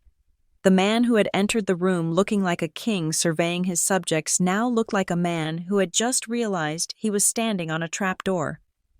He pushed his chair back. It was a heavy upholstered chair, but he shoved it with such force that it scraped loudly against the parquet floor. He did not walk. He marched around the table, ignoring the waiters, ignoring his other executives, ignoring the spilled wine that was still soaking into the white tablecloth. He stopped in front of me. He looked at Elena, then at me, and then back at Elena. Seeking confirmation one last time, Elena simply nodded, a small, satisfied smirk playing on her lips. Richard extended his hand. It was not the polite, dismissive handshake he had offered Mark earlier. This was the handshake one offers to a head of state. Etheria dynamics, Richard said, his voice thick with a mixture of disbelief and calculating greed. You are the one behind the quantum battery breakthrough? The press release from Tuesday, the solid-state density figures. That was you? I stood up to meet him. I did not wipe my hand. Even though it was slightly damp from the napkin, I let him take it. His grip was firm, almost desperate. The density figures are actually conservative. Richard, I said, my voice level. We are seeing a 20% higher output in the field tests in Norway, but I prefer to underpromise and overdeliver in the public filings. It keeps the stock stable. Richard looked as if he might weep with joy. Stable? Mrs. Sterling Janet, if those figures are accurate, you have effectively rendered the internal combustion engine obsolete overnight. My analyst said that technology was 10 years away. Your analysts are looking at the wrong data, I replied. They are looking at chemical limitations. I looked at the software architecture managing the heat dispersion. It was a coding problem, not a chemistry problem. Impossible, a voice croaked from beside me. It was Mark. He was still standing, but he looked like a man who had been hollowed out. His face was the color of old ash. He was gripping the back of his chair so hard his knuckles were skeletal white. He looked at Richard, then at me, his eyes darting back and forth in a frantic, rapid-eye movement of denial. Richard, listen to me, Mark stammered, a nervous smile flickering on and off his face like a broken light bulb. This is a joke. It has to be. Elena is playing a prank. Janet? My Janet? She has been unemployed for 7 years. 7 years. Richard, I pay the bills. I give her an allowance. She spends her days in the guest room with balls of yarn. She knits scarves. She makes coasters. He laughed, a wet, hysterical sound. She is a housewife. She doesn't know what a quantum battery is. She probably thinks it is a brand of blender. The room went deadly silent again. But this time, the silence was not awkward. It was dangerous. Elena looked at Mark with open contempt. Richard slowly released my hand and turned to look at his subordinate. The look on Richard's face was one of pure, unadulterated disappointment. I turned to my husband. I looked at him, really looked at him. For the first time in years, without the filter of love or duty or pity, I saw a small man in an expensive suit, a man who had built his entire identity on the premise that he was the son and I was a dead moon reflecting his light. "Mark," I said. My voice was not loud, but it had the weight of a glacier. "Do you honestly believe that the servers in the guest room, the ones that drove our electric bill to $4,000 a month, were for knitting?" Mark blinked. "I thought you were mining crypto or something stupid. I didn't—" "And the trips I took?" I continued, stepping closer to him. "The visiting my sick aunt in Boston trips? I was in Geneva. Mark, I was in Tokyo. I was closing deals that your firm could only dream of reading about in the newspaper." I gestured to the room, to the world beyond the restaurant walls. "You call it knitting," I said, my voice dropping an octave, becoming colder than the liquid nitrogen cooling my data centers. "I call it managing a workforce of 3,000 people across 4 continents. I call it overseeing the manufacturing of 4 separate fabrication plants in Germany, South Korea, Texas, and Shenzhen. I call it holding the patents to the energy infrastructure of the next century." I tilted my head, studying his face as the blood drained out of it completely. "So yes, Mark, I suppose in a way, I was knitting. I was knitting the safety net that kept your mediocre career from plummeting into the ground every time you made a bad trade." A gasp went around the table. It came from Cindy. I looked over at her. The woman who had told me to sell potholders on Etsy was now looking at me as if I were a deity who had just descended from Olympus to smite the non-believers. She was shrinking into her seat, trying to make herself invisible. Her husband, Bob, was staring at his plate, terrified to make eye contact with me, likely replaying every condescending comment he had made to me over the last 5 years. The dynamic of the room had inverted so violently it was almost dizzying. The men who had been puffing their chests out were now slumped, submissive. The wives who had pitied me now looked at me with a mixture of terror and ravenous envy. Elena did not let the moment linger. She was a woman of action. She grabbed the back of Mark's chair, the one he was still clinging to, and pulled it away from him. "Excuse me," she said to Mark, her tone brisk and dismissive. "You are blocking the view." She dragged the heavy chair around the table. Placing it right next to mine, she sat down, turning her back completely on the rest of the table, turning her back on Mark, creating a private circle of power that included only her and me. "Sit," Elena commanded, patting the seat of my chair.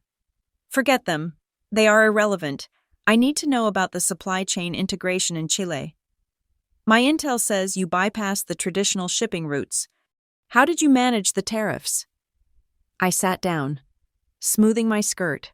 I felt a rush of adrenaline, the familiar, intoxicating buzz of high-level strategy. This was my world. This was where I lived. "We didn't bypass them," I explained, leaning in. "We prepaid them through a carbon offset exchange program I negotiated with the local government.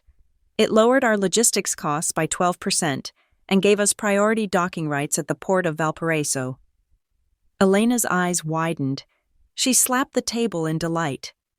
"Carbon offsets as currency for docking rights? That is God. That is elegant. Why didn't I think of that?"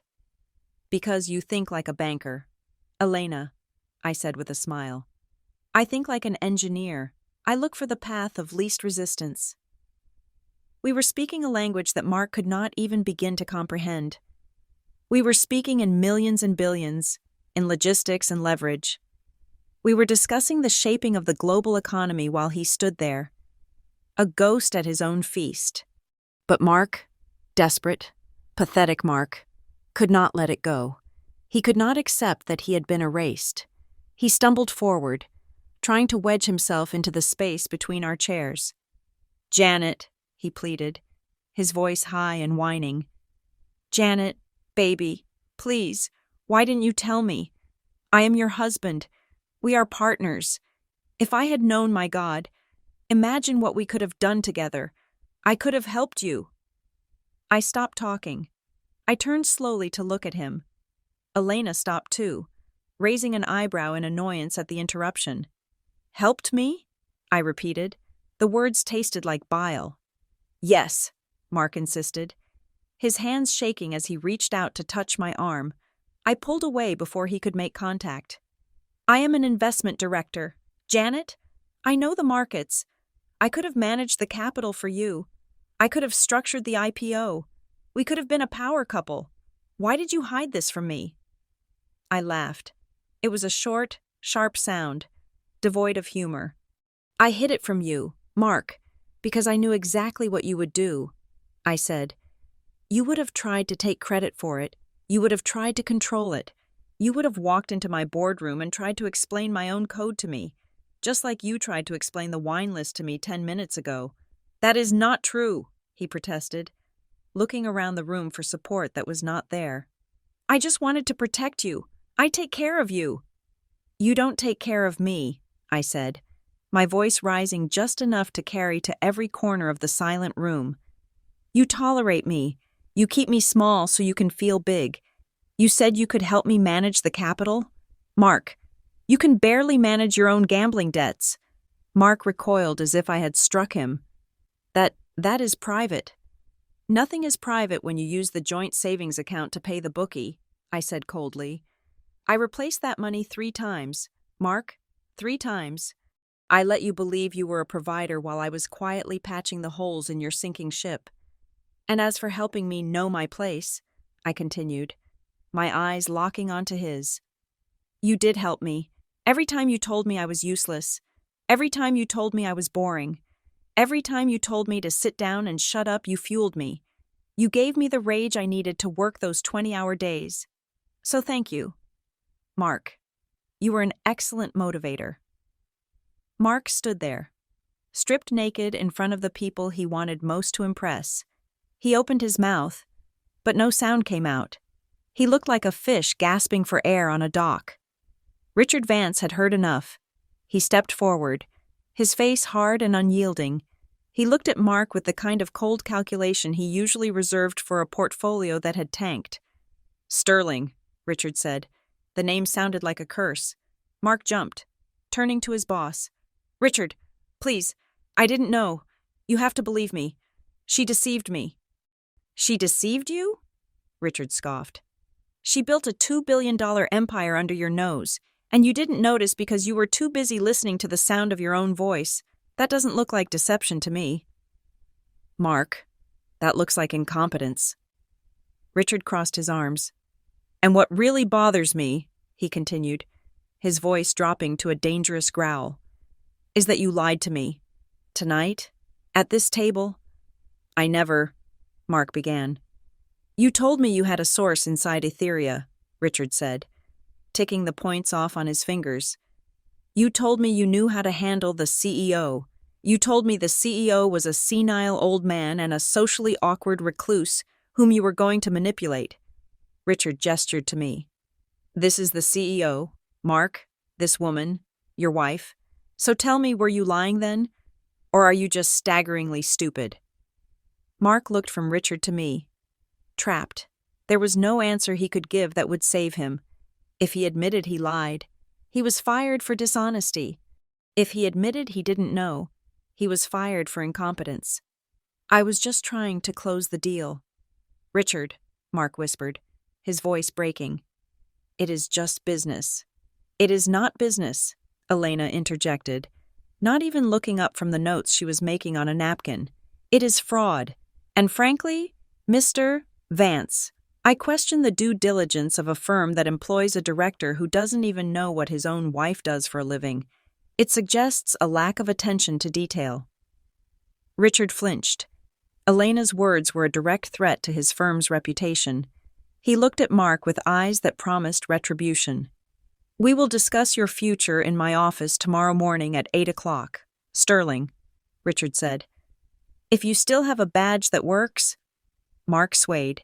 He reached out to the back of a chair to steady himself. The room was spinning around him. The promotion was gone. The partnership was gone. His reputation was incinerated. He looked at me one last time, his eyes wet with tears of self-pity. Janet, how could you? I didn't answer him. I turned back to Elena. So, I said, my voice calm and professional, effectively stepping over the wreckage of my marriage without missing a beat. About the Japanese acquisition, I think we should structure it as a stock swap rather than a cash buy. It minimizes the tax exposure. Elena grinned, pouring more wine into my glass. I agree. Now, tell me about the robotics division. Is it true you are automating the maintenance drones? As we spoke, Mark stood there, alone in a room full of people, a man who had walked in as a king and was now discovering he was merely the jester. The shift was complete. The balance of power hadn't just tipped, it had been overturned, and he was crushed beneath the weight of it. The emotional frequency of the room had shifted from shock to a cold, hard clarity. The time for theatrics was over. The time for revelations was over. Now, it was time for accounting. I reached into my clutch and retrieved my phone. It was not the consumer-grade model Mark insisted I use for family photos, but the encrypted device that connected directly to the central servers of Etheria Dynamics. I unlocked it with a thumbprint. The screen glowed with a singular, pre-drafted email I had written 3 hours ago, sitting in the drafts folder like a loaded gun. I did not look at Mark. I did not look at Elena. My focus was entirely on the screen. I tapped the send icon. The action was silent, undramatic. It was a movement of less than an inch, but its impact was immediate. A second later, Richard Vance's phone, which was sitting face down on the tablecloth next to his brandy snifter, buzzed. It was a harsh, aggressive vibration against the wood. Richard looked down at it, annoyed. He was still processing the fact that the most sought-after CEO in the hemisphere was sitting 3 feet away from him. He flipped the phone over. "I apologize," Richard muttered, reaching to silence it. "My secretary knows not to interrupt unless it is—" He stopped. His thumb hovered over the screen.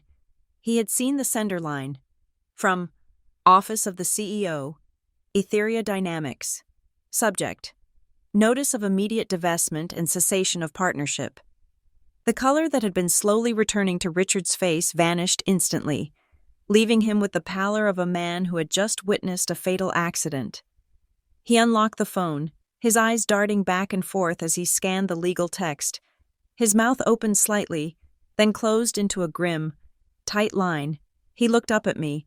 There was no longer any skepticism in his eyes. There was only fear. "Janet," he began, his voice hoarse. "Mrs. Sterling, what is this?" "It is exactly what it looks like, Richard," I said, my voice calm and devoid of inflection. "I just sent a formal directive to my legal team.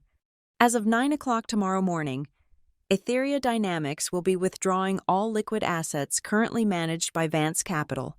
We will also be canceling the tentative underwriting agreement for your upcoming bond issue." Richard looked like he had been punched in the gut. "But that is 30% of our liquidity for the quarter. You cannot just pull that, the penalties." "There are no penalties," I corrected him, leaning back in my chair and crossing my legs. "If you read Clause 14, Section B of our holding agreement, you will see that Etheria reserves the right to sever ties immediately in the event of reputational risk. And frankly, Richard, employing a director who publicly humiliates his wife and fabricates financial data constitutes a significant reputational risk." Mark, who had been standing there in a daze, suddenly snapped back to reality. The words "withdraw" and "sever ties" penetrated the fog of his shock. He lunged forward, grabbing the edge of the table. "What?" Mark screamed, his voice cracking. "What did you do? You pulled the portfolio? Are you insane?" He stared at me, his eyes bulging. "You are destroying my career. You are destroying everything I have worked for. You cannot do this. I am your husband." "My husband?" I repeated the word, tasting the bitterness of it. "Is that what you are? Because for the last hour, you have been my critic, my bully, and my jailer. You haven't been my husband for a very long time." "Mark." "I made a mistake," Mark yelled, looking around the room for sympathy that simply did not exist. "Okay? I made a mistake tonight. I was stressed. But you are nuking my life. You are vindictive. You are crazy." I stood up. I did not stand up to leave. I stood up to tower over him. I smoothed the front of my dress, the wine stain now just a battle scar I wore with pride. "Sit down, Mark," I said. "No, I will not sit down. You are trying to ruin me." I said, "Sit down." The command was absolute. It was the voice I used when I told the board of directors to reject a merger. It was the voice of authority that brooked no argument. Mark's legs seemed to give way, and he collapsed back into his chair, looking up at me with the eyes of a trapped animal. "You talk about me destroying your life," I said, my voice dropping to a conversational, lethal volume. "You talk about your hard work. You talk about being the provider. Let us look at the facts, shall we? I am a woman of data, Mark. I like the numbers to balance." I took a step closer to him. "You claim you carry the financial burden of this family," I stated. "You complain about the mortgage on the penthouse every single month. You sigh and groan about the interest rates. But here's a data point you missed. I paid off the mortgage 24 months ago." Mark blinked, his jaw slack. "What? No. The payments, I see them come out of my account." "You see a transfer to a holding company called North Star Realty," I corrected. "You assumed it was the bank. It is my holding company. I bought the debt, Mark. I paid it off in full 2 years ago. Every payment you have made since then has simply been transferred into a savings account in your name, which I was planning to give you as a retirement gift. You haven't paid a dime of interest in 2 years. I have been letting you play homeowner so you wouldn't feel emasculated." Mark shook his head, denial written across his features. "That is not true. Why would you do that?" "Because I knew your ego couldn't handle the truth," I said. "Just like I knew you couldn't handle the truth about your father." Mark froze. "My father? Leave him out of this. He is a sick man. He is a gambling addict." "Mark," I said bluntly. "And 3 years ago, when he called you crying because he owed $50,000 to a loan shark in Atlantic City, you told me you were taking out a loan to help him. You were going to leverage your 401k. "I handled it," Mark whispered. "You didn't handle anything," I said. "The bank denied your loan application because your credit score was too low. I intercepted the rejection letter. Then, I wired $50,000 from my personal account to your father's creditor. I told your dad to tell you that he found a way. I saved his legs, Mark, and I saved you the shame of knowing you couldn't help him." The room was so quiet you could hear the hum of the air conditioning. Mark was staring at the tablecloth, his breathing shallow and rapid. He looked like a man who was watching the floor disintegrate beneath his feet. "I have been propping you up," I continued, relentless. "I have been the invisible scaffolding holding up your fragile life. And you? You stood on that scaffolding and spat down on me." "But my work," Mark whispered, grasping at the last straw of his identity. "My job. I am a director. I brought in the Atlas Fund deal. I brought in the Project Blue Capital. Those were my wins. You cannot take those away from me." I let out a soft, dry laugh. It was a sound devoid of mirth. "Oh, Mark," I said, shaking my head with genuine pity, "you really don't see it, do you?" I looked at Richard Vance. "Richard, tell him where the capital for the Atlas Fund came from." Richard looked down at his shoes, unable to meet Mark's eyes. "It came from a shell corporation based in Delaware." Richard murmured, "Blue Horizon Ventures." "And who owns Blue Horizon Ventures?" I asked. Richard sighed. "It is a subsidiary of Etheria Dynamics." I turned back to Mark. "I own it. Mark, I am the Atlas Fund. I am Project Blue. Your entire division, your entire success over the last 18 months has been funded by my money. Your firm was failing to hit its targets. You were on the chopping block 2 years ago. I saw the internal memos. So, I directed my capital through 3 layers of shell companies to invest in your specific funds." I leaned down, my face inches from his. "I bought your success, Mark. I approved every single one of those deals, not because they were good investments, frankly. Your management fees are exorbitant, but because I didn't want you to come home depressed. I didn't want you to feel like a failure. I literally paid for you to keep your job." Mark looked at me with horror. It wasn't just anger anymore. It was the total annihilation of his self-worth. He realized at that moment that he was not the breadwinner. He was not the shark. He was the charity case. He was the kept man. "You," Mark choked out, tears streaming down his face. "You made me a joke. You made me a puppet." "No, Mark," I said coldly. "You made yourself a joke when you decided that your wife was an accessory instead of a partner. I just paid for the theater tickets." Mark slumped back in his chair, his body going limp. He covered his face with his hands. The sobbing started, a ragged, pathetic sound that echoed in the luxurious room. It was the sound of a man realizing that his entire reality was a fiction. Elena Rossetti, who had been watching this dismantling with a look of clinical fascination, finally spoke. She swirled the wine in her glass, her voice cutting through Mark's sobs like a razor. "You know, Mark," Elena said, her tone conversational but deadly. "The money is one thing, losing your job is one thing. You can get another job. Eventually, you can earn money. But that is not what you should be crying about." She gestured to me with her glass. "You are crying because you just realized that you spent 7 years living with a unicorn and you treated her like a donkey," Elena said. "You had the most valuable woman in New York City sleeping in your bed. A woman who commands billions. A woman who acts with a grace and intelligence that makes the rest of us look like amateurs. And you threw her away because you wanted someone to fetch your slippers." Elena took a sip of her wine. "That is the real tragedy. Mark, it is not that you are broke. It is that you are stupid. And stupidity is permanent." I looked at Elena and gave her a small nod of gratitude. Then, I turned to the table. I picked up my wine glass, the one Mark had kicked me for reaching for earlier. I raised it. "To clarity," I said. The others at the table, Cindy, Bob, Simon, hesitated for a fraction of a second, and then they all scrambled to raise their glasses. They looked at me with fear and reverence. They were witnessing a coronation, and they wanted to be on the right side of history. "To clarity," they murmured in unison. I took a sip. The wine was excellent. It tasted like freedom. I placed the glass down and picked up my clutch.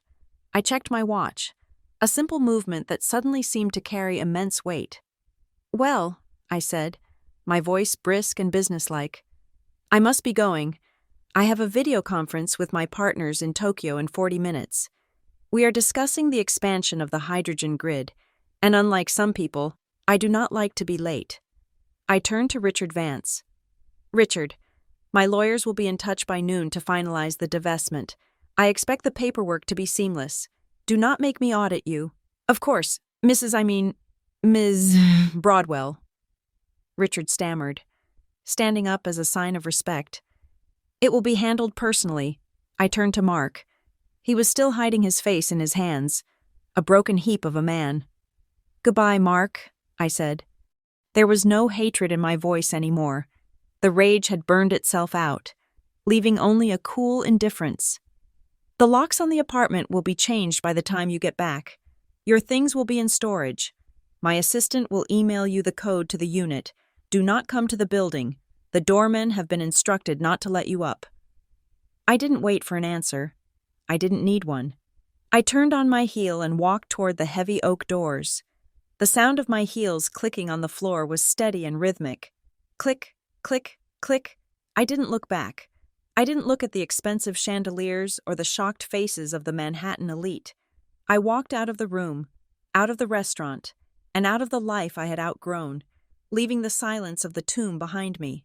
The revolving brass doors of Le Zenith spun behind me, depositing me onto the sidewalk of 57th Street. The transition was physical, almost violent in its relief. I stepped out of the golden, suffocating cage of the restaurant and into the raw, electric embrace of the New York night. The air was biting, the kind of February chill that usually cut through silk like a knife, but I did not shiver. I felt an internal heat, a furnace of adrenaline and vindication burning in my chest that kept the cold at bay. I took a deep breath, filling my lungs with the scent of exhaust, roasted nuts from a street vendor, and the ozone of the subway grates. It smelled like reality. It smelled like the world I had been watching through a window for 8 years, finally opening the glass to let me out. At the curb, nestled between a yellow taxi and a delivery truck, a sleek, phantom black sedan was idling. It was not the least German car Mark drove with such anxious pride. It was a Bentley Flying Spur, a fortress of engineering and luxury that I had purchased through a holding company 6 months ago. The driver's door opened before I even reached the curb. Thomas stepped out.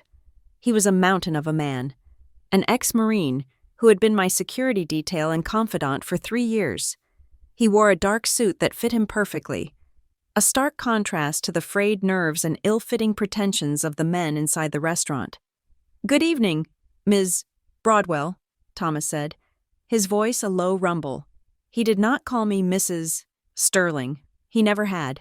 To Thomas, Mark was just a security risk I hadn't yet mitigated. "Good evening, Thomas," I replied, the corners of my mouth lifting. "We are leaving a little earlier than planned." "I was monitoring the tracker," Thomas said, opening the rear door for me. I had a feeling the timeline might accelerate. I was about to step into the sanctuary of the car's leather interior when the doors of the restaurant burst open behind me. It was a clumsy, desperate sound, followed by the clatter of shoes on the pavement. Janet, wait!" I paused, one foot inside the car. I closed my eyes for a brief second, summoning the last reserves of my patience. I did not want to turn around. I wanted to disappear into the night and leave Mark as a memory. A ghost haunting a building I no longer inhabited, but I knew that for the exorcism to be complete, I had to face the demon one last time. I withdrew my foot and turned slowly. Mark was standing under the awning of the restaurant. He looked ravaged. The confident, sneering investment director who had walked in 2 hours ago was gone. In his place was a man whose suit suddenly looked too big for him, whose hair was disheveled, and whose eyes were wide with a terrified, childlike panic. He was panting, his breath puffing out in white clouds against the cold air. He ran toward me, ignoring Thomas, who stiffened and took a protective half-step forward. I raised a hand to Thomas, signaling him to stand down. "Janet," Mark gasped, stopping a few feet away. He reached out as if to grab my arm, then pulled back, sensing the invisible wall I had erected between us. "Please, you cannot just leave like this. You cannot just walk away." I looked at him. Under the harsh glare of the streetlights, every flaw was visible. The sweat beading on his forehead, the wine stain on his cuff, the desperation etched into the lines around his mouth. "Mark," I said calmly. "I just did." But we are married," he stammered, his voice cracking. "We have a life. 8 years. Janet, you cannot throw 8 years away because of one bad dinner. I know I messed up. I know I said some things. I was stressed. The pressure, you don't know what it is like."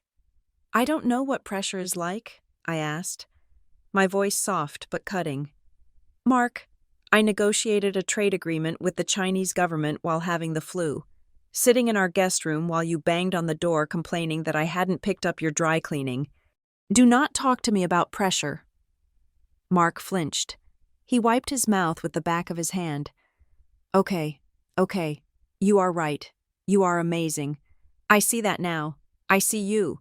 Janet, I really do. We can fix this. We can be a power couple. Think about it. With your company and my with my connections, we could rule this city. I will change. I promise. I will listen to you. I will let you run things." He looked at me with a hopeful, pathetic grin. "I will even learn to knit. How about that? A joke. Just a joke to break the tension." I stared at him, feeling a profound sense of hollowness where my love used to be. He still didn't get it. He thought this was a negotiation. He thought he could barter his way back into my good graces by offering me permission to be myself. "I don't need your permission to run things, Mark," I said. "And I don't need you to change." I reached into my clutch. My fingers brushed against the cold metal of the items I had prepared. "You don't?" Mark asked, hope flaring in his eyes. "So you will stay? We can go home? I will make it up to you, baby. I swear. I pulled my hand out. In my palm lay two objects, my platinum diamond wedding band and a heavy brass key. I held them out to him. I don't need you to change, I repeated, because I won't be there to witness it. Mark stared at the items in my hand. He didn't move to take them.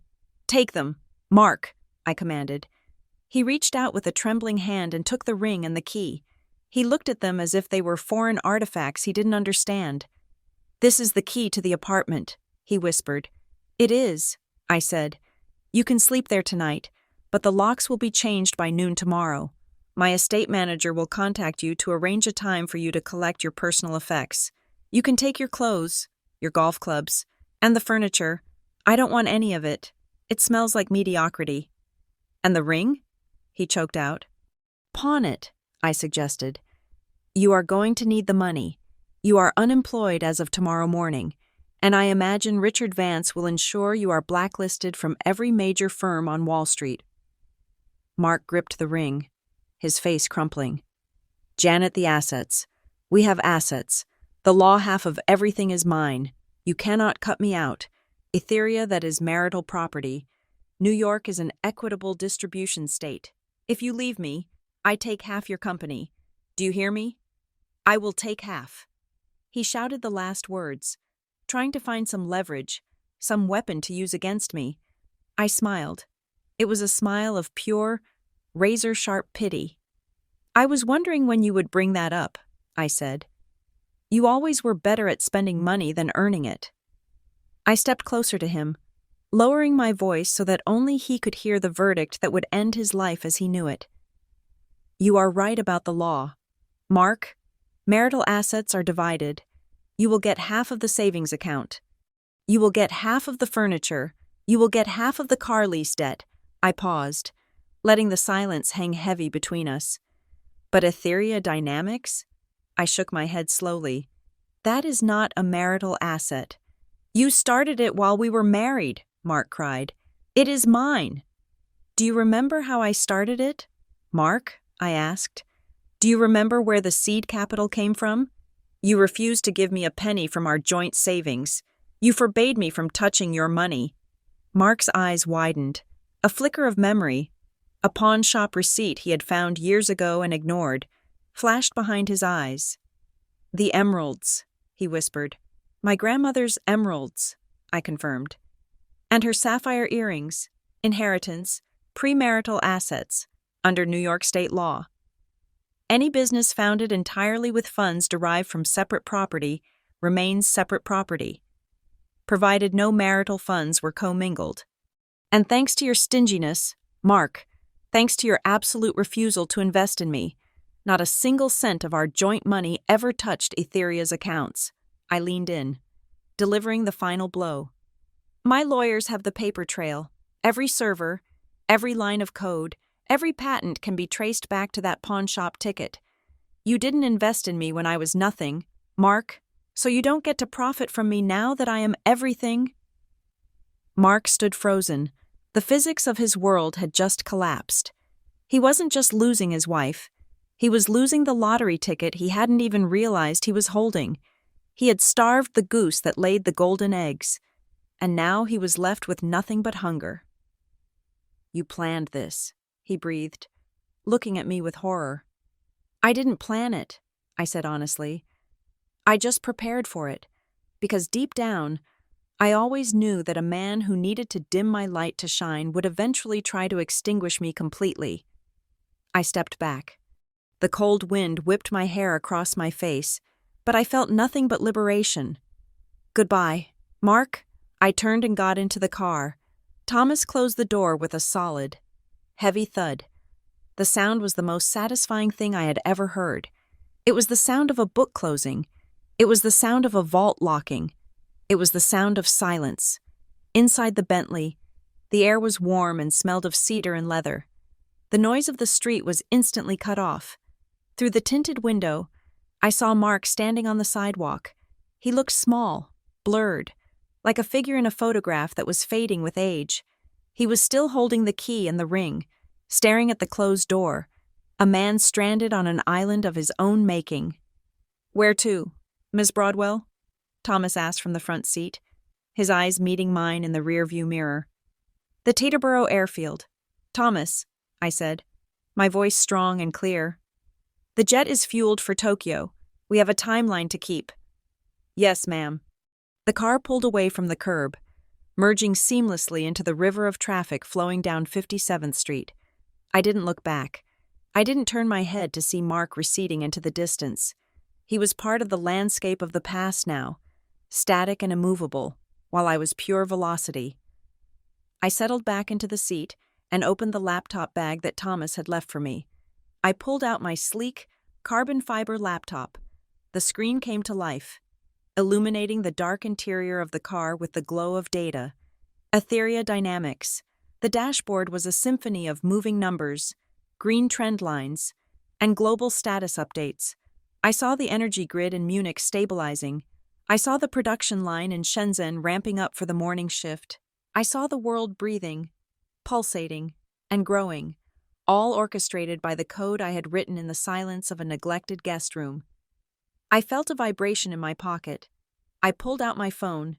I opened a new message and typed in a name. Elena Rossetti. My fingers flew across the screen. Elena, thank you for recognizing the woman behind the curtain tonight. It has been a long time since someone looked at me and saw the architect instead of the decoration. The contract for the Bolivian lithium reserves is already in your inbox. I adjusted the valuation to $750 million. Don't try to negotiate it down. We both know it is worth $8. See you in Zurich next month. JB. I hit send. I watched the message deliver. A moment later, 3 dots appeared, followed by a simple reply. You drive a hard bargain. JB. But I expected nothing less. Contract signed. Welcome to the big leagues. Although, judging by tonight, you built the league yourself. I smiled. It wasn't the polite smile I had worn for years to put others at ease. It wasn't the apologetic smile of a wife trying to avoid an argument. It was a smile that reached my eyes, a smile of sharp teeth and bright ambition. I looked out the window. New York City was streaming past, a blur of neon and steel. For the first time in my life, the city didn't look like a fortress I was trying to breach. It looked like a playground. It looked like a circuit board waiting to be optimized. I was 34 years old. I was single. I was the CEO of a multi-billion-dollar corporation, and for the first time in 8 years, I was breathing my own air. The car accelerated, merging onto the highway, speeding toward the airfield and the sky beyond. The road ahead was wide open, illuminated by the headlights of my own making. I closed the laptop, leaned my head back against the headrest, and watched the city lights turn into stars. The revenge was not in the destruction of Mark. That was just collateral damage. The revenge was in the reclamation of Janet Broadwell, and she was just getting started. Thank you so much for listening to this story. I poured my heart into Janet's journey, and I hope it resonated with you. I would love to know where you are tuning in from right now. Are you in New York, London, Tokyo, or somewhere else entirely? Please leave a comment below sharing your location, and let me know what you thought of Mark's karma. If you enjoyed this revenge drama and want more stories like this, please subscribe to the Sweet Rose Drama channel, like this video, and hit that hype button to help share this story with more people. Your support means the world to me.